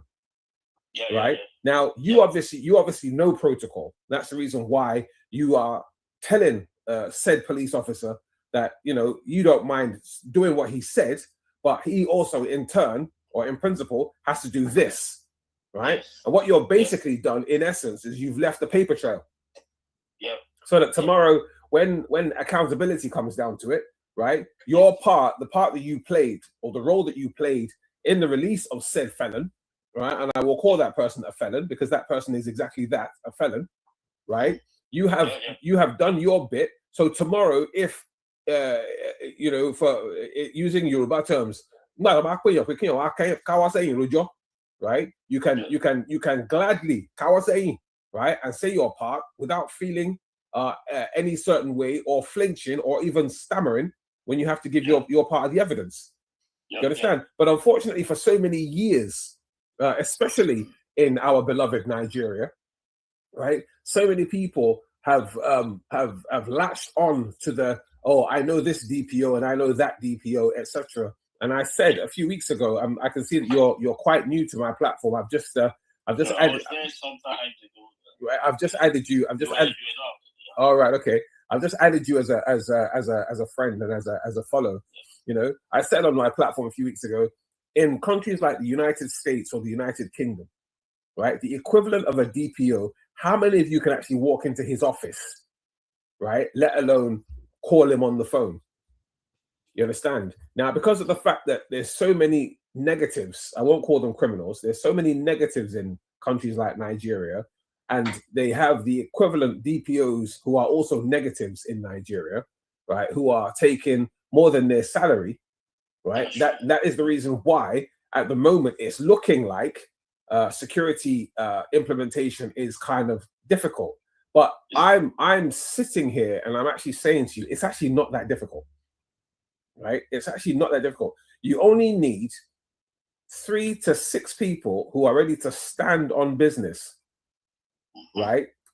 3 to 6 people who are ready to stand on business. And Michael GBENGA OSHIN is one of those people, right? You know, to the glory of God, who today is ready to stand on business. You understand? You know, with my brand of security and security training that is coming to Nigeria, you know, a lot of people have heard of me. A lot of people now know me in Nigeria, and they know that I'm not the intimidated kind of person. You understand? You know, Nigeria needs to change, right? In order for us to move forward. You know, we can't for 50 years, 60 years be singing the same song with the same producer and the same director, but expecting a different outcome. A different outcome. You understand? It can't go on like that. Today we're talking about awareness, you know, which is something that, you know, we have to, right? We seriously have to start taking seriously, you know, because being aware of your surroundings, being aware of your environment, being aware of your community is something very important. Because how can you buy a house in a community, right? And the people in the community don't even know who you are, right? How can you live in a community and somebody moves in next door to you and you don't know who they are? You know, you don't necessarily have to go up to their front door and say, hello, good morning, I need to borrow a cup of sugar every day, right? But at some point, your paths need to cross, not that they should cross, your paths need to cross, and you need to introduce yourselves to each other, just in case somebody else appears on that doorstep tomorrow with the keys, opens the door, walks in, but you don't realize that that person found the keys on the floor, right? And decides to let themselves in. Yeah. If you look at from the last statement you made, if you look at the present situation in Nigeria now, a lot of things has gone wrong. Of course. Nobody cares. If a young guy that you can't trace the source of fund comes to your environment and could afford to buy a plot of land of 100 million, even the landlord association will welcome him. They can even organize a welcoming party. Nobody cares about the source. Nobody cares about where you're coming from. They leave us for a party. You see, when I'm talking about the law, if everybody understands the fact that I'm not above the law, that if I do this, there's a law that will catch me. That's correct. And I'll be prosecuted. Everybody will stick to his duty, will do the things right. I've handled several cases. Like the one I made mention, I could remember I had issue on it. At the point, what I did immediately was to pass the case to the Federal High Court. I was receiving several calls from the IGP team that this case should be released. This guy, and, you know, the guy's a young guy. He defrauded a lot of people, and he was living large in Ibadan there. And what, to God be the glory, the car was in our custody as an exhibit, as a proceed of the crime for 5 years. But when I left, I don't know. There's a way they play around the game, and it was released. You see, so these are things you look into. Someone will give an order, release the car, because it feels, I'm above the law. There's a law that says that if you commit this crime, these are the necessary judgment, these are the necessary things you need to face. But someone will now come, order from above. These are the things affecting the system. Yeah, but the thing is, but the thing is this. The thing is that I'm pretty sure that you know what I'm talking about. As I said earlier on, in Nigeria today, as it, you know, in the words of Christian doctrine, as it was in the beginning, is now, and ever shall be, world without end. Right now, unfortunately, order from above. Nobody is ready to question that order from above. Nobody's ready to go and knock on the door of that order from above, just to ensure, right, that whatever you do here on is going to have no consequence. If you look at the case of police escorts, do you know, since the president passed the law that police should not be involved in any private or escort, they still do it today. Of course they do. Yeah. Of course they do. So you're not complaining that, oh, we have 150,000 police, and if 5 policemen is attached to a single citizen, that constitution did not back him to have such. What does that mean? Well, this is so it. Other places will lack But the security officers. see, SMA. This is what I'm saying, right? This is what I'm saying. Now, how many people in Nigeria, how many Nigerian citizens living in Nigeria today are actually aware, right, that these escorts are actually illegal escorts? You understand? Because if as a police officer, when you completed your training at the academy, right, how many of them, when they swore an oath of allegiance, right, how many of them swore that out of 365 days, 265 days of those 365 were going to be used in driving around in a truck with an AK-47, right, just sitting in the back of a truck, accepting money from people or terrorizing the lives of honest working citizens? Do you understand? Yeah. So these are one of the things we need to look into. Well, the previous person, Ayaba Fentola, said something about the social media. I will not. The social media is really helping now. It is. It now depends on how you use it. That's right. It's not everybody that can go to the forefront to speak. Some of these people are using the social media to communicate this, and it's getting to those that needs to know. And once they discover that, oh, the people are aware of this, they might relax or stop their heart. Oh, definitely. So if you look at the social media now, now you see, I saw a video recently, a policeman that stopped some guy, was taking whiskey from those guys and was trying to get money from them. Once that gets to the social media, it has a role. Well, you see, SMA, you see, what it is this. I mean, obviously, this debate about social media and AI is going to roll on for a little while. Do you understand? And I've always said that both aspects are good, bad, and ugly. Right? Yeah. It's good in the sense that we all know that at least 20 to 30 years ago, right, in Nigeria especially, police officers were doing what they wanted, how they wanted, and where they wanted. Right? But since the advent of social media, you know, i.e., we're talking the Facebooks and the Instagrams, the TikToks and the X's of the world today, right? A lot of that has died down a lot, right? Simply because, I mean, there was a video that was trending a couple of weeks ago of a guy who was calling out, you know, because so many people, you know, especially we London kids, you know, we get warned that when you're going to Nigeria, be careful because the police there, they smoke weed and they drink, and when they're drunk, their eyes go funny and they just kill people anyhow, right? But this guy called out a police officer who was at the time rolling up a spliff, getting ready to smoke. You understand? Right now, because this guy was on blast and it was live, right? There's nothing he could have done about it. Right? Are you now going to call the person with the camera calling you out an armed robber? Right? Which is the usual narrative of a lot of these police officers in Nigeria. He was an armed robber, sir. We caught him, sir. He was an armed robber. He's a suspect. He's a criminal. You understand? Whereas, as I said to one police officer one time, can you actually spell criminal? Right? Because if you don't know the difference between an honest and honorable citizen of the country, right, and an armed robber or a criminal, then you have an issue. Right? Now, the advent of social media, AI, and all the rest, right, has actually helped a lot. Yes, there are people out there who do not want their faces to be shown for obvious reasons. But the message that they're transporting to the world is massive. Right? And this is all in tune with what we're talking about today, awareness. You know, where does awareness begin and where does it end?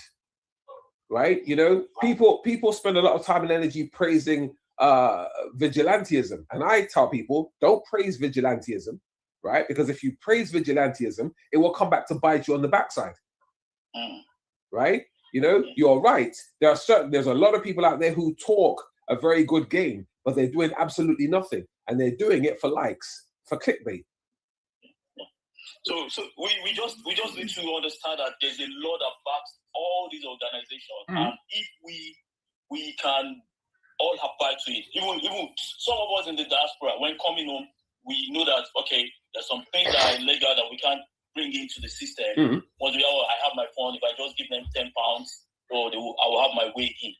Yeah. So if we understand that, and the immigration officer or the custom officer at the point of entry does not allow such, you see, that he knows that, no matter who you are, no matter the cash, no matter the phone, or you are not above the law. Everything will work fine. You see what it is, SMA. That's actually a very, very, very fantastic, a very, very, very, very fantastic point.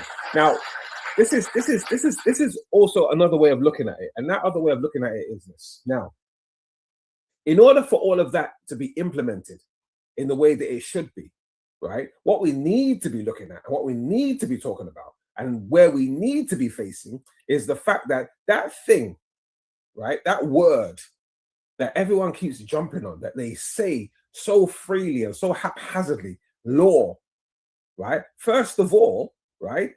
They need to know what law is. Yeah. Right? They actually need to know what law is. They need to be able to comprehend with the law. They need to, I mean, a police officer says she is an officer of the law. A barrister or a solicitor says, yes, they are officers of the law. They are custodians of the law. Then you ask them, okay, fine, you are custodians of the law. You are officers of the law. You are students of the law. Okay, fine. What exactly is the law, and how do you understand it? Yeah, I'll give you a scenario. Sometime around 2002, I was meant to investigate a fraudulent case to Federal Polytechnic there. Yeah. And based on the law and the principle, I knew that if I'm going to apprehend someone on the campus, I must make the university administration aware of that. I went to the CSO and I make necessary. I followed the necessary step. So we were able to get the suspect. Few weeks after, I was back to my base. I saw it on the social media. Police and students had a clash on the campus. Luckily for me, the person that was a CSO at the campus then was a retired DSS man. We exchanged number based on his background, and I spoke with him. He said, sir, hope it's not the operation we came for. I said, no, don't mind then. It's the policeman. They just came into the campus to pick up a student. From there, they've gone against the law. Any steps I want to take, I follow the if I want to make arrest, I'll get the court order. That's right. If I know I'm going to, if there's a probability that I need to post your house, I'll get the warrant to search them. Yeah, but this is. But that's what I just said. You see, in order for you to be screaming law, right? In order for you to be screaming law, I mean, I remember one time when this was years ago. I think we're talking 1995, 1990. Yeah, around that 1995 time when I went to Nigeria. Was it 95? No, 1985. Yeah, 1980. Hold on, no. It was 1995 when I went to Nigeria and my vehicle was stopped by police officers who then decided that they were going to impound the vehicle because they caught the vehicle being used as a cab, right? As a taxi cab, and it shouldn't be, right? Now, the funny thing about it was, I told the driver, I said to him, just play along. And he said, fine. And they dragged the vehicle all the way back to the National Theatre, where all the senior officers were waiting. Now, he went back in there and told them that we didn't give any money, blah, blah, blah. And the senior officers says, well, then they're going to sleep here then, unless they're ready to cooperate. The officer came back out. He said he wanted to see the driver. So they took the driver in. I don't know what was said to the driver. The driver came out crying, that they're not going to let us go because they want the car. If they don't get the car, they want money. So I said to him, why are you crying? Chill. At the time, I think I was a second lieutenant or a full lieutenant in the British Army, military police at the time. But I never identified myself to any of them, So I said to him, just chill, take it easy. Go back in there and call the guy who took you away, tell him I want to see him. So he went back in there and that officer came out thinking that we were ready to cooperate. So as soon as he got there, I told the driver to take his seat because my then wife and my daughter were in the vehicle as well. So I said, I'm going in to come and see the guy myself. And I walked in. As soon as I walked in, I said, who is the person who's supposedly running this shoddy operation? You know, and there was this one big fat officer sat down on a stool, looked up and said, how can I help you, sir? I said, first and foremost, don't call me sir, because I work for a living. Right? I said, second of all, I understand that you've impounded our vehicle because according to you guys, you saw the car being used as a cab. He said, yes, sir. And as such, sir, we have to do our duty, sir. And we have to do this because in Nigeria today, and people are this. I said, okay, fine. I said to him, well, so let's start from the beginning. I said, you see, where I come from, I said to him, I said, we have what we know as the Police and Criminal Evidence Act of 1989, right? And according to PACE, right, in order for you to bring such an allegation, you have to have your proof, either physically, right, or video or audio, right, etc. So I ran through a whole lot of things. You could see the guy was sweating already, right? So I said to him, and what you fail to understand, or what you fail to realize, or I don't know whether you did, was this vehicle actually belongs to Oba Yekon, because Oba Yekon was the Oba of Lagos at the time. And my ex-wife was the niece of Oba Yekon, and the vehicle belonged to him. He gave it to us because I was in town, you know, and he gave us a driver. So I said to him, so how you saw this vehicle being used as a cab, I don't know. So this is what's going to happen going forward. Me, the car, the driver, my wife, and the police officers who saw the vehicle as a cab yesterday are all going to go to Oba Yekon, and you're going to tell him how or where you saw the vehicle as a cab. Right? Now, you already know where this conversation is going, right? Yeah. Right? It died straight away. Right? It went from yes, we have to do our job, sir, to you understand, sir. You know, we all you understand, right? Now, this is what I said earlier on. You need to know what the law is first. Yeah. Right? So I got the point you're trying to make, that the percentage of people in the country does not even understand there's an existing law. That's right. Nobody knows their rights. Yeah, because there are some organizations in the country which a lot of people don't even know. That's right. Like we have the National Orientation Agency that needs to orientate people about things happening, things about some few things that they can even talk about some of the laws that can guide you and protect you as a citizen. But if you look at few of these government agencies, it's only few people that have the right mind. That's right. That actually wants to work. That's right. When you hear that, I'm working as a government official in the country, you know what is the slogan?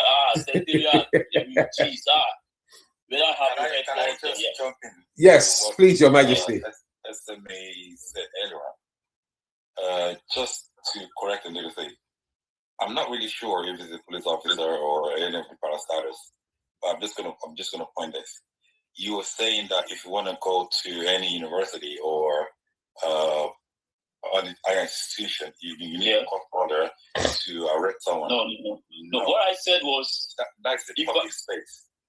If I want to go to any institution, I need to make the administrative that's what I'm saying. The organization, the administration. That is, you know, like if I want to go to UI now, UI is an institution on its own. It's a community on its own. Yeah. Where you have. That's what I'm trying to explain. That's what I'm trying to explain.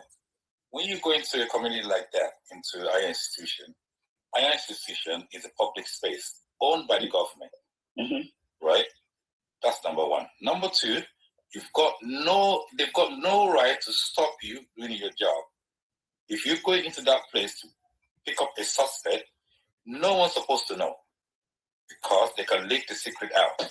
It depends. If you have a scenario like that, it's either you organize the arrest of your suspect outside the campus environment. Outside, there's a student union. You see, there's a student union. Let me finish. All right. I understand what you're saying. I deeply understand what you're saying. When it comes to security aspect, there is the state and there is federal. So when you are making an arrest, no one's supposed to know except the state or the federal. They know you're going inside the institution to make an arrest. So they already know, according to your job. You don't disclose to anyone what you're doing. You carry out your duty. When the arrest is being made, you can now notify them that, okay, we've achieved what we want to achieve. This is the reason why we did this. And once you explain to them, you walk away with a suspect. That's number one. The other one was correct. To arrest someone at his house, because it's a private property, you need a warrant. Yes, which is good. You know, even when you have a warrant, your warrant will tell you what you're going to do. If you are supposed to make an arrest, you can't search. If you are supposed to search to make an arrest to get evidence, it's different thing. They will state everything that you'll be doing in the person's house. Yeah. Number three, when someone is a fugitive, right? When someone is a fugitive, they will notify that this person has got a warrant already on the system. So you don't even need to go again to get another one. You already have one. So anytime you grab the person, he's going to be arrested straight away. And he will be taken away. But the problem we have in Nigeria is people that are actually being placed in the government parastatals, they are not properly trained. They're not properly trained. That is something that we call customer service. When you meet people, that is the way you communicate with them. That is the way you talk to them. That is the way you address them. And that is the way you make your reasons of coming known to people. But when they come to arrest, they come in an aggression. So coming in an aggression, they will not understand the reason why you're carrying out the duty. Like for me, if you come into a higher institution to come and arrest someone now, you arrest the person, you arrest the friend, you arrest the girlfriend, you arrest the sister, you arrest everyone. You're only supposed to arrest one person. That's right. And you arrest everyone in the house. Does that make sense? You see, sometimes you get to the person's house, the person is not in. Instead to walk away with that person knowing the reason why you were there, you go there as a detective, as a friend, to know if the person is in. If he's not in, walk away. But you coming into people's houses in a uniform, and if that person is a criminal, you already identify yourself that you're coming to arrest, the person is going to flee. So you're supposed to walk away and pretend like a friend and come back again when you find out when it's going to be around to make an arrest. But when police officer gets to the people's house and the person is not there, they arrest the mom, arrest the sister, arrest the dad, take them to the station, using that as a bait to let the person come to the station. And to me, it's not professional. You see, and like Your Majesty, one of the points I'd like to make to buttress what you've just said, and I don't think they realize it in Nigeria, is honey trapping is actually a crime, right? Honey trapping is actually a crime. If you decide to arrest a whole family and take them to a police station so that one other person can come to you, right? That in itself is a crime, right? Because then you haven't. That's unlawful detention. Yes, you haven't actually conducted your job as a police officer, right? In fact, what you've done is you've actually given the person that you wanted to go and arrest in the first place grounds to walk away. Yeah. Plus, even if you arrest a fugitive or a criminal and you don't actually recite his right to him, you are also committing a crime. That's right. That's unlawful detention. Assuming you actually arrested him and you don't tell him, you don't have to say anything, because anything you do say, if you don't say that to him, that's unlawful detention. Mm-hmm. That means the offense the person commits can be thrown away in court. You didn't arrest him, you just detain him unlawful. There's a lot of things that they need to say to all these people doing this job for them to understand what the law is. Because the law is what the community frown against. That's the simple definition of law. Yeah, before you proceed on an arrest, there will have been an investigative or background check you will have made. You don't just go to an environment because you have the information that, oh, this person is here. You have the necessary information you need to. Yeah, I'll still remain on the way that is being carried out. That's what I'm saying. It's wrong. And according to the law, when you arrest a suspect, you must let him know his crime. Yeah, but sorry, SMA, sorry to jump in there. You see, when you arrest a suspect, that person is still exactly that, a suspect. You don't actually have concrete evidence to tie that person to the crime. You allow him to know the allegation. Exactly. The person is still a suspect. So that person, but I disagree. Hold on, let me finish. I've seen up to 25 to 40 arrests in Nigeria when they come in. That's the wrong thing. Hold on. They ask the police officer, why are you arresting this person? When you get to the station, you will know. That's the point. That's the point that I'm making, Your Majesty. That's where I was going with it. You know, the person is still a suspect. You know, the person is still a suspect. You know, and the thing is, one thing that Nigeria does that I find very, very funny, and I will always find it very funny, is you can actually ask questions of the person in their house and leave them, right, until you have proper reason to take them in. You know, from the moment you start putting people in handcuffs or casting them away, right, you're effectively saying that person is guilty. Now, we said something earlier on, and that is that people with money tend to walk away, right, or get the better of the law enforcement agencies in Nigeria, right, because of the fact that they put money down, right.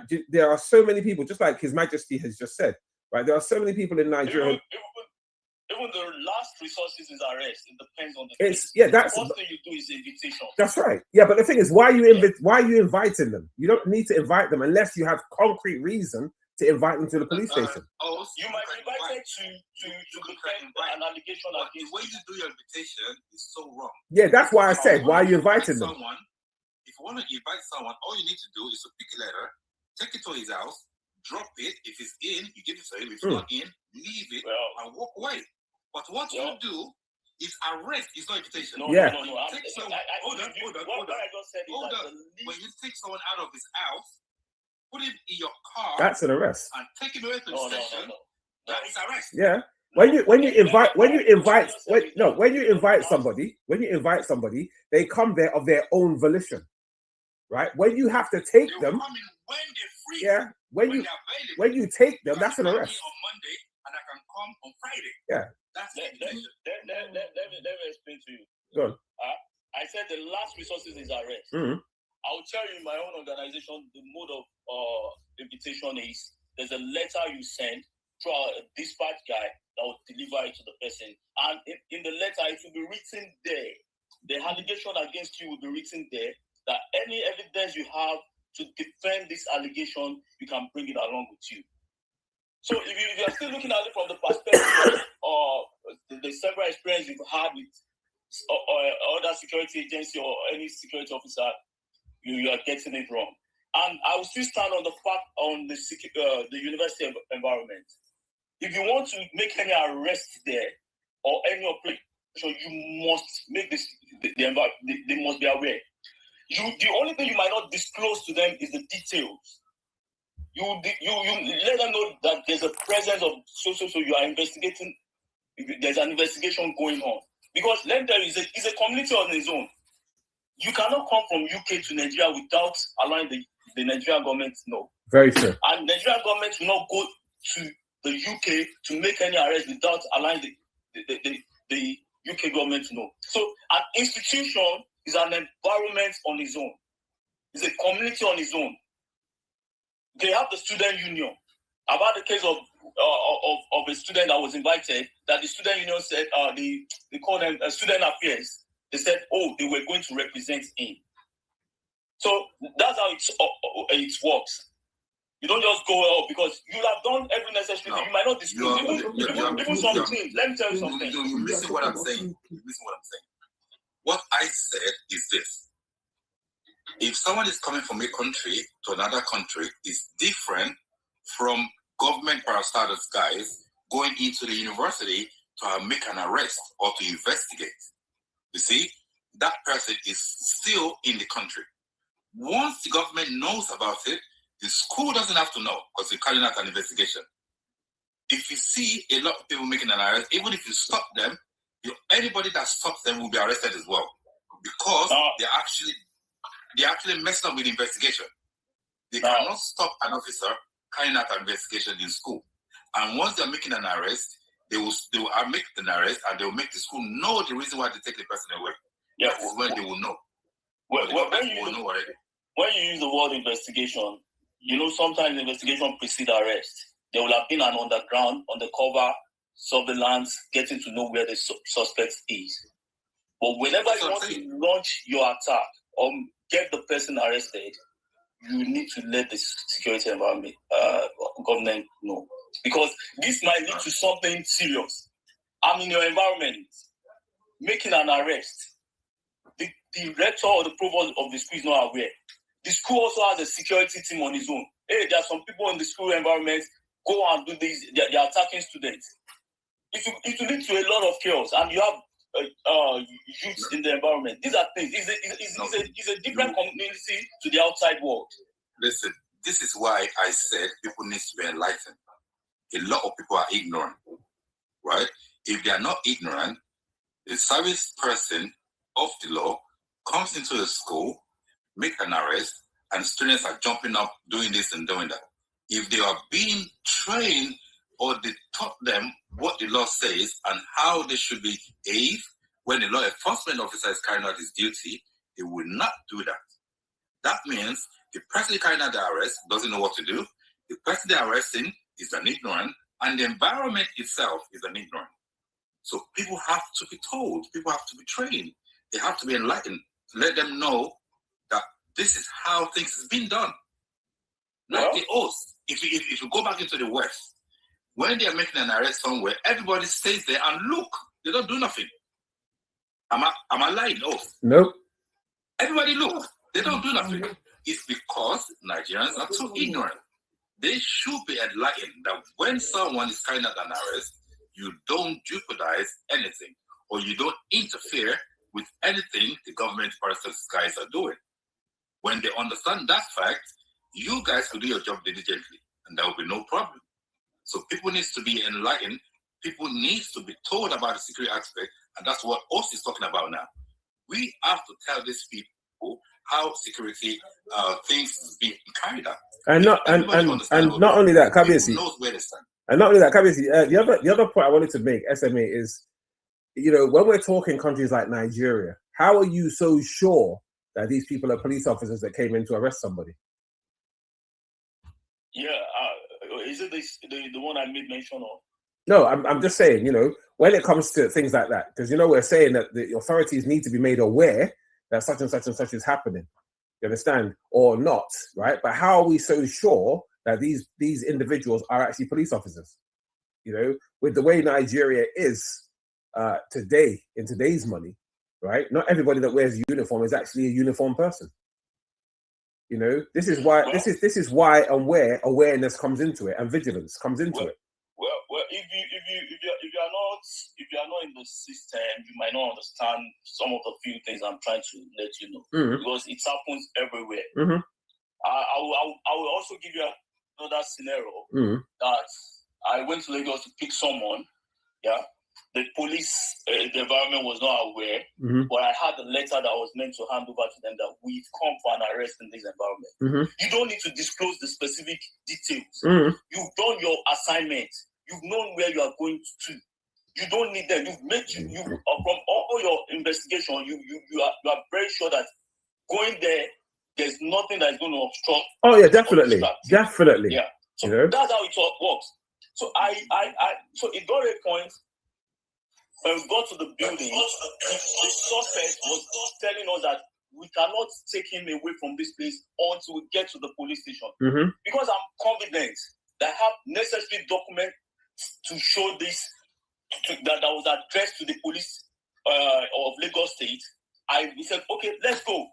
Even if you have if the DPO is your brother, with this letter I have with me, I'm taking you out of this environment. So we went to the police station, and the police called us. We came to the jurisdiction. We didn't make him to know that we were around this. Oh, sorry about that. This is the letter that backs our investigation up. This, that. And we went away with the suspect. So it's a normal. You might not understand the system. Even I don't know anything about the West. I don't know how they operate. There will also be a protocol like that. Oh yeah, there's always a protocol. Okay. Yeah. Let me comment. I don't know what parastatal you're working for, right? Police has their jurisdiction. When someone like the DSS in the West, they call them like the FBI or CIA or CID or everything, right? When they come in to make an arrest, they don't tell the police. And if police jumped in and say you didn't let us know, they can still arrest the police and take him down. That they actually messing up with the government, the federal government, because the federal government asks them to carry out a certain job. They don't have to tell anyone. Can I tell you something?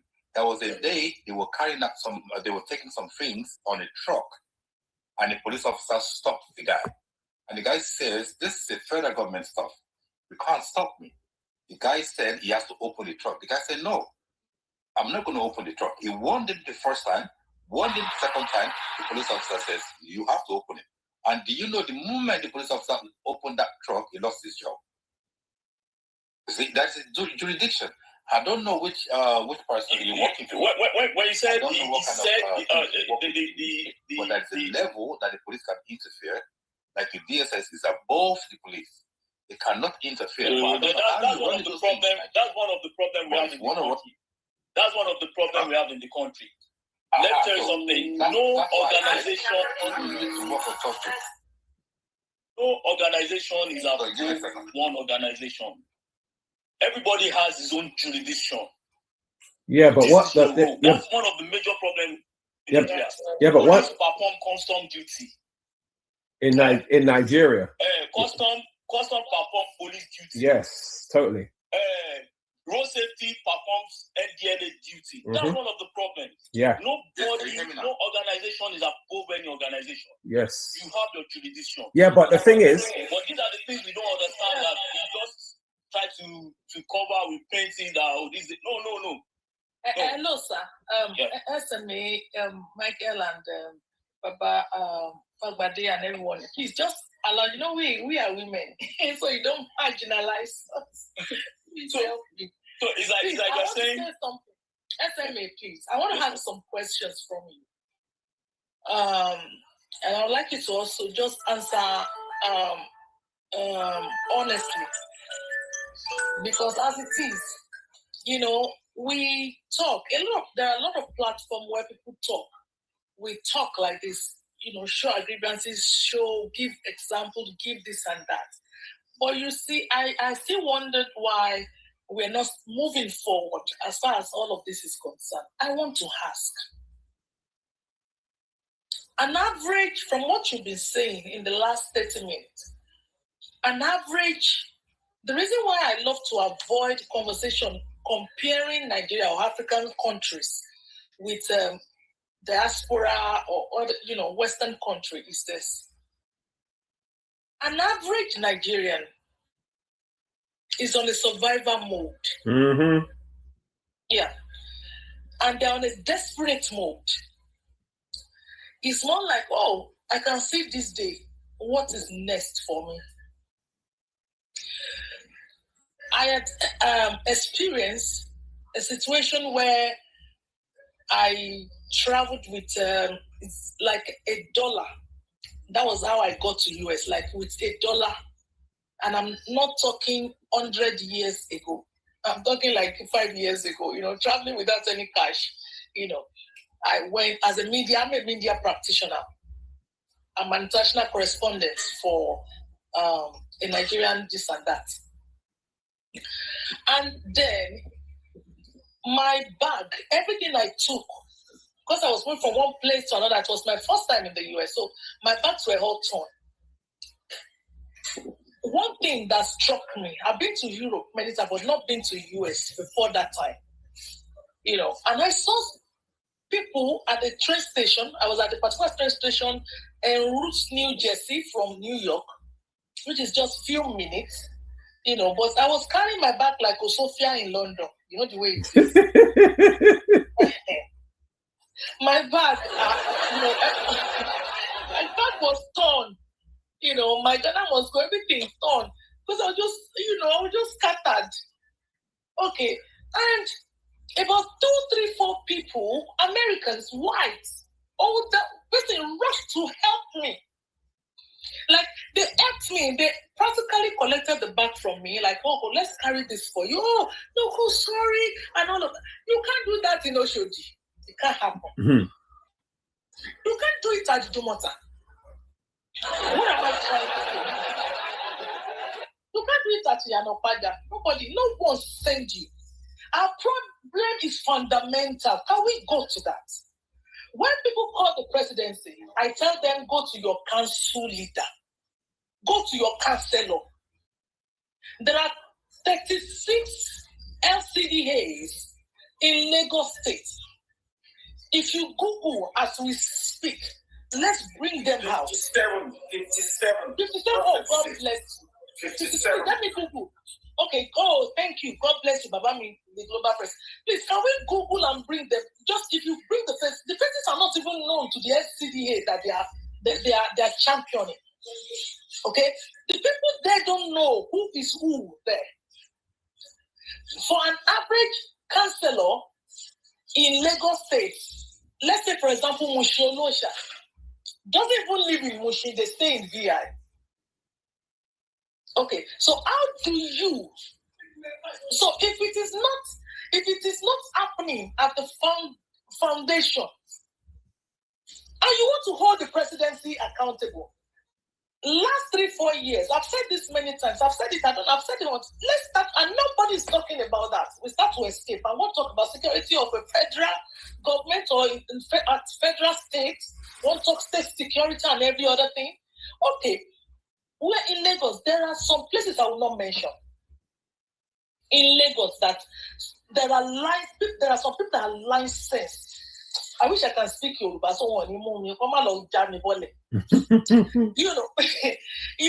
Yes, that are. I was there at a particular point in my life. Okay, and I saw children less than 15 years. So I don't want to speak in Ognibo because all these things you were saying, as I'm watching, that's why many times I run from the host, Mr. Michael is my friend, and the global president is our.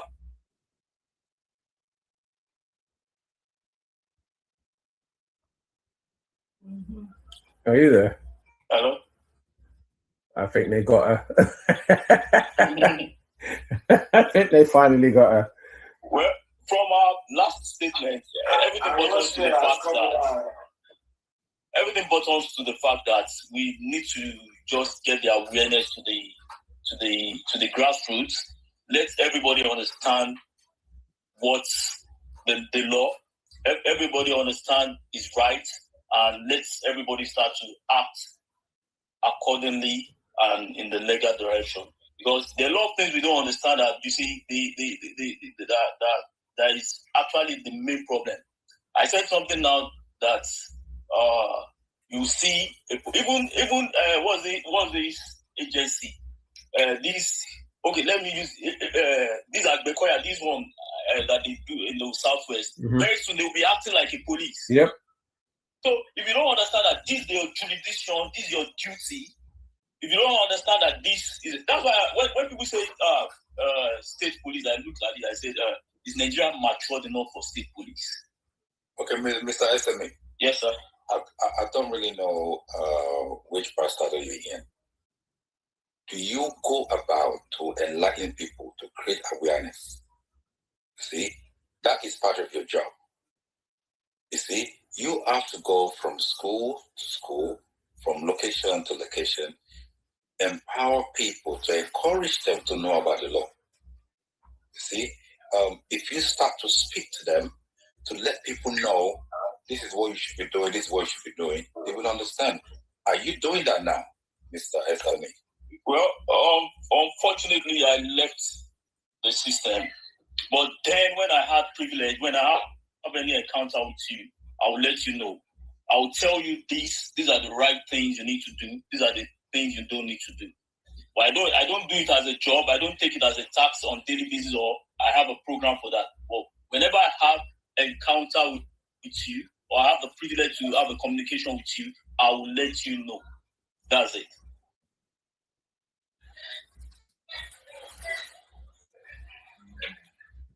And that's why we have the global clusters. You understand? The global clusters has been creating awareness in the last 2 years. We're going to be 2 on Monday in the next 2 days. 6th of July, we're going to be 2 years. We've been advocating. We don't just talk, we take actions. The meeting you are attending today is not just another TikTok meeting. As I'm talking to you, it's being streamed on the Spark, which is the digital engine of the community, pretty much like Facebook, pretty much like TikTok. It's being streamed on YouTube as well, you know. So what we have done is that we're putting our mouth where our teeth is. We said we not just talk here. We're setting up a security company. It's going to be headed by the host. The host is a retired colonel. He's on his 6th floor. He's a chief. He's a retired colonel. He's a great guy that has heart for the people concerning security. And we're ready to take it from the grassroots, from knowledge. Everything you see starts from conversation. And we don't just conversate, we put all of the other things that is needed, you know, to it. Because when you talk about security and you do not talk about the mind re-engineering of the people, this is another thing that is very important. So in the global clusters, we have from Monday to Sunday, we have different revolutionary meetings. From the mind surgery revolution, you know, in the morning on Monday till survival strategies in the new normal. We don't want to stay in an abnormal time. You know, to Tuesday, which is the humanity revolution, where we talk about the place of empathy in nation building, the place of compassion in nation building, the place of care in nation building, the place of kindness in nation building, where we talk, you know, from that humanity revolution to kindness and genuine love revolution. You know, the place of self-love, not selfishness, love for one another, love for our environment. You know, when you are driving on the road and you eat a gala and you shoot the waste on the road, you don't love that environment. You understand?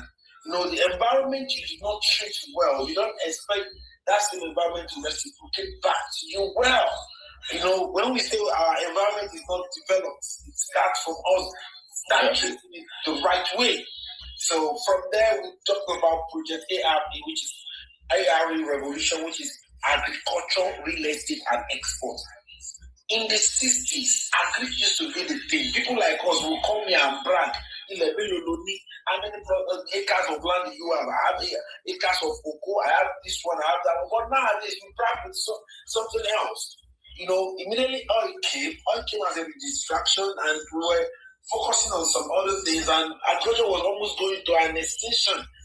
Until recently, that it resonated. Even somebody like me, I started agriculture around, I think, 2 years, about the time we started the global clusters. You know, towards the tail end of 2024, when I started agriculture, I have about 4 or 11 acres, and it resonated that agri is who I am. Agri is who you are. You are created to be sustained by agri. Everything on you, the glasses on your face is a byproduct of agriculture. The clothes you're wearing is a byproduct of agriculture. The spermatozoa, the egg that forms you, is a byproduct of agriculture. You know, the shoe you're wearing, the house you're living in, the seat you're sitting on, the table the phone you're using right now. Everything is actually a byproduct of agriculture. So why are we not engaging in agriculture? Why do you see that agriculture is not an integral part of what everybody is doing? I live in the Republic of Turkey, and I've observed several cities. Every city, including Istanbul, that is like Lagos, have agriculture. We have agriculture. We do agriculture here. So what's my take on this? Then, from there we move to accurate knowledge and information revolution. Let me tell you this. The gap between private school and public school in the Federal Republic of Nigeria and most of the African nations is so wide. Now, we have only one society. Children raised from public school and children raised from private school, they can never have the same ideology. It will always counter each other. Instance, if we are to queue in a filling station to buy fuel, and we that were well trained will queue, somebody that is not well trained will come and disrupt the light. Now, if this person comes to disrupt the light, most of us that were well trained will say, what are you doing? And it will create argument. But we are forgetting that the knowledge they don't have, or half of the knowledge that they have, is actually their knowledge.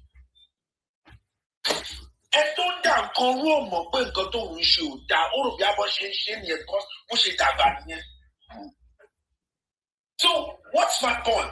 So we talk about this, bridging the gap. We that we're okay, let us see possibilities of volunteering, creating systems and everything that could actually aid these people. You understand? And doing our CSR towards our public school and identifying them and giving them scholarship as the case may be. And again, we look at that's Thursday. Okay, we look at pharmacogenetics, the use of making sure that what you eat is your medicine. You understand? Because anything you put into yourself is what helps you to remain, not taking junks and all of those things, considering what goes into your body, and then we look at certificate revolution, education has actually evolved. It's no longer about the traditional education anymore. It's no longer about your certificate, it's not about your certificate. What you know, what you can do, the real education now is talent, skills, and entrepreneurship. We need to advocate for this. We need to tell the young ones around us and say, even the children you have, you must have one skill, either an entrepreneurship skill, either a talent that we're going to sharpen, or either a skills we're going to acquire. That is the era that we are right now. And apart from that, we talked about switch, take action of. A lot of our young people are always complaining about what is not working. And they are not saying that is in providing solutions that you can actually make wealth. Telling them that any vision that they have right now, they should take the bull by the horn and start something. Start something for themselves. Start something. So that is what we're trying to let them know. Take action. If you cannot fly, run. Walk. If you cannot walk, run. If you cannot walk, crawl. Just make sure that you're doing something. Don't be stagnant. Don't, just make sure something is happening around you. And all of these things are the things that we'll be doing. Then we do accurate connection revolution every Saturday. We do that. This revolution now is global security revolution, where we talk about security. You can see everybody has been learning a lot, and we are not taking it lightly. We are actually ensuring that we're taking actions to it. Like we're setting up a real security company to partner with all the people the host of this event, Chief Colonel MICHAEL GBENGA OSHIN, is ready to come to the Federal Republic of Nigeria, train people, bring all of his allies together, and ensure that we do all of these things. So these are the things that we are actually all about. And today in the evening, we tell the young people that instead of them focusing on cash as money, that they are something that are better than that cash. Like their credibility is a better cash than money. Their integrity is a better cash than money. Their sincerity is a better cash than money. And their the things that they do, their competence will be better cash than money. All of those things are the things we let them understand that, it is not actually the physical money that you need. When you have all of these attributes, you can actually scale easily. And we do people-to-people revolution. We said instead of us focusing on what the government are not doing, why can't we focus on ourselves? SME, sir, if you decide to help me today, who will blame you for it? No one. If I, partners, decide to help you today, who will blame me for it? Nobody. So the true power lies in our hands. And I want to call the record. I live in the Republic of Turkey. I'm the diplomatic youth ambassador to all Nigerians. And I want you to know, Turkey was founded by just one man, Atatürk.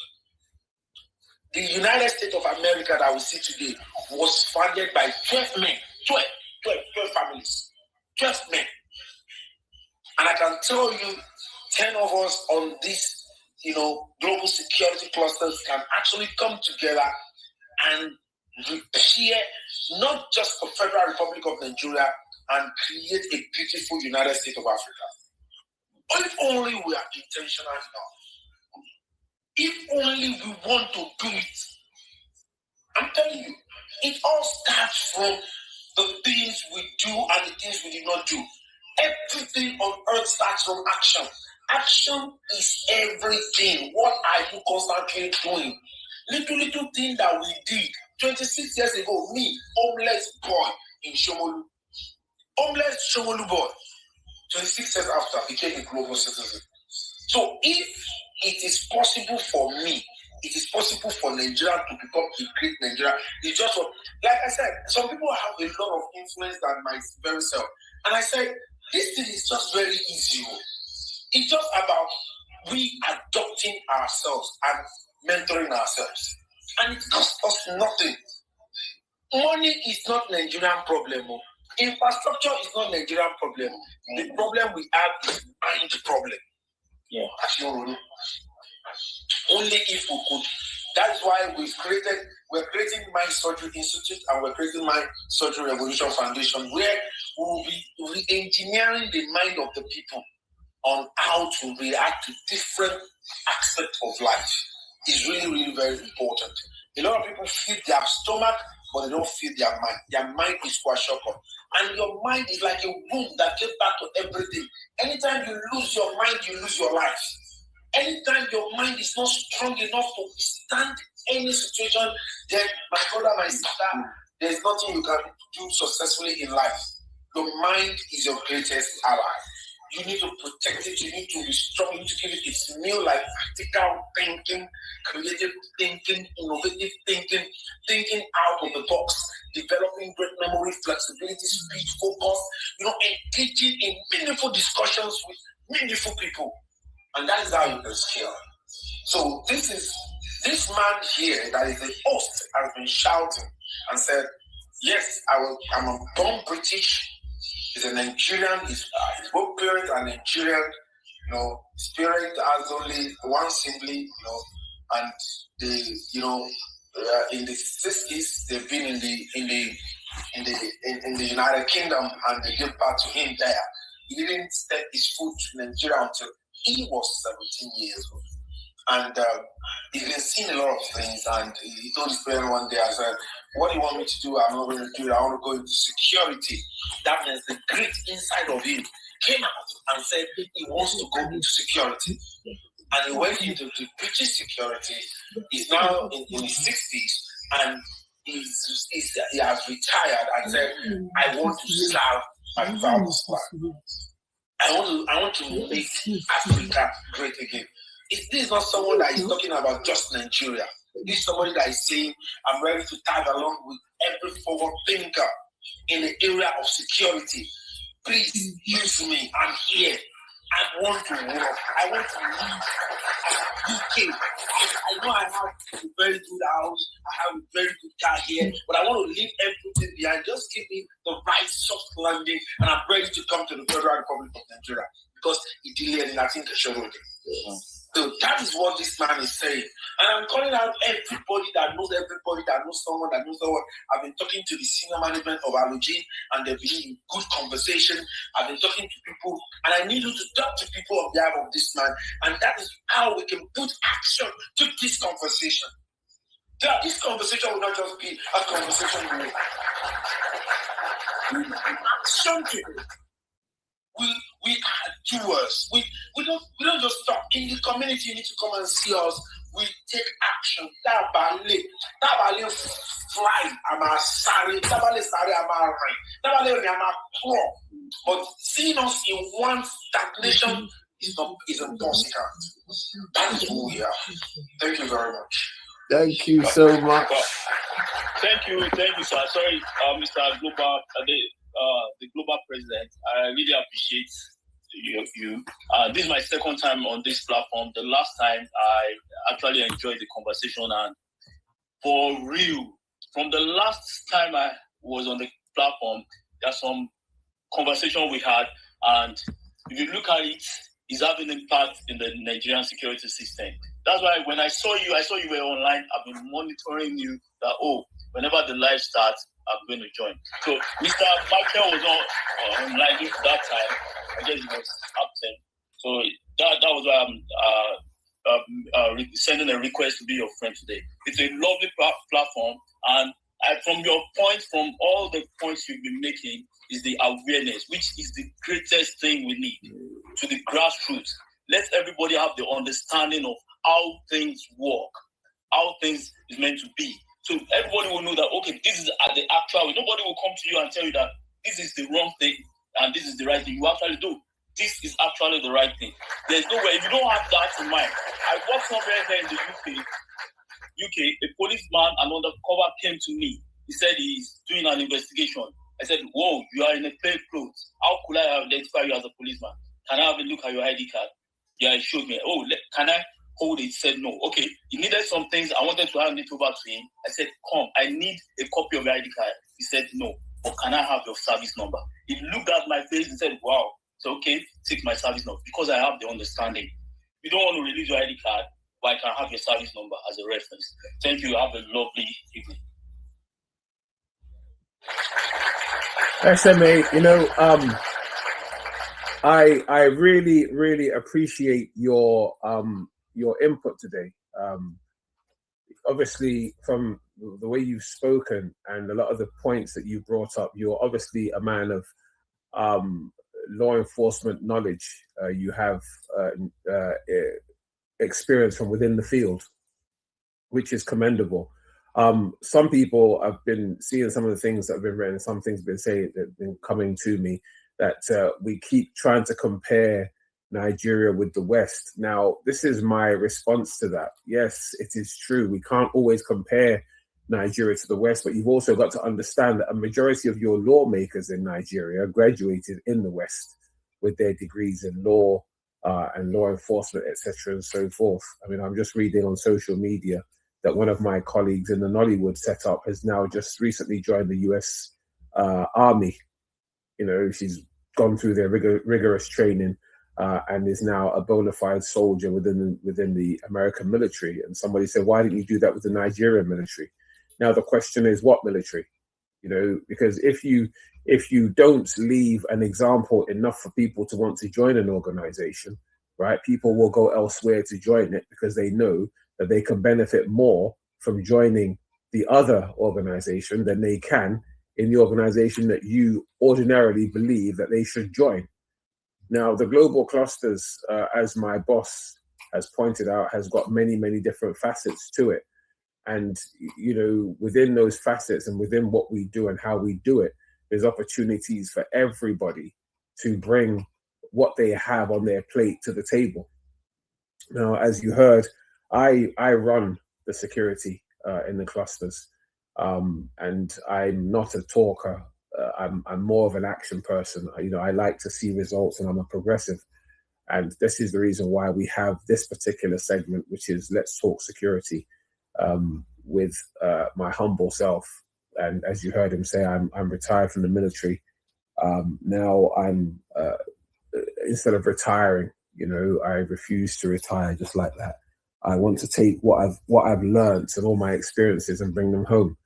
You know, I'm not begging people to listen to me.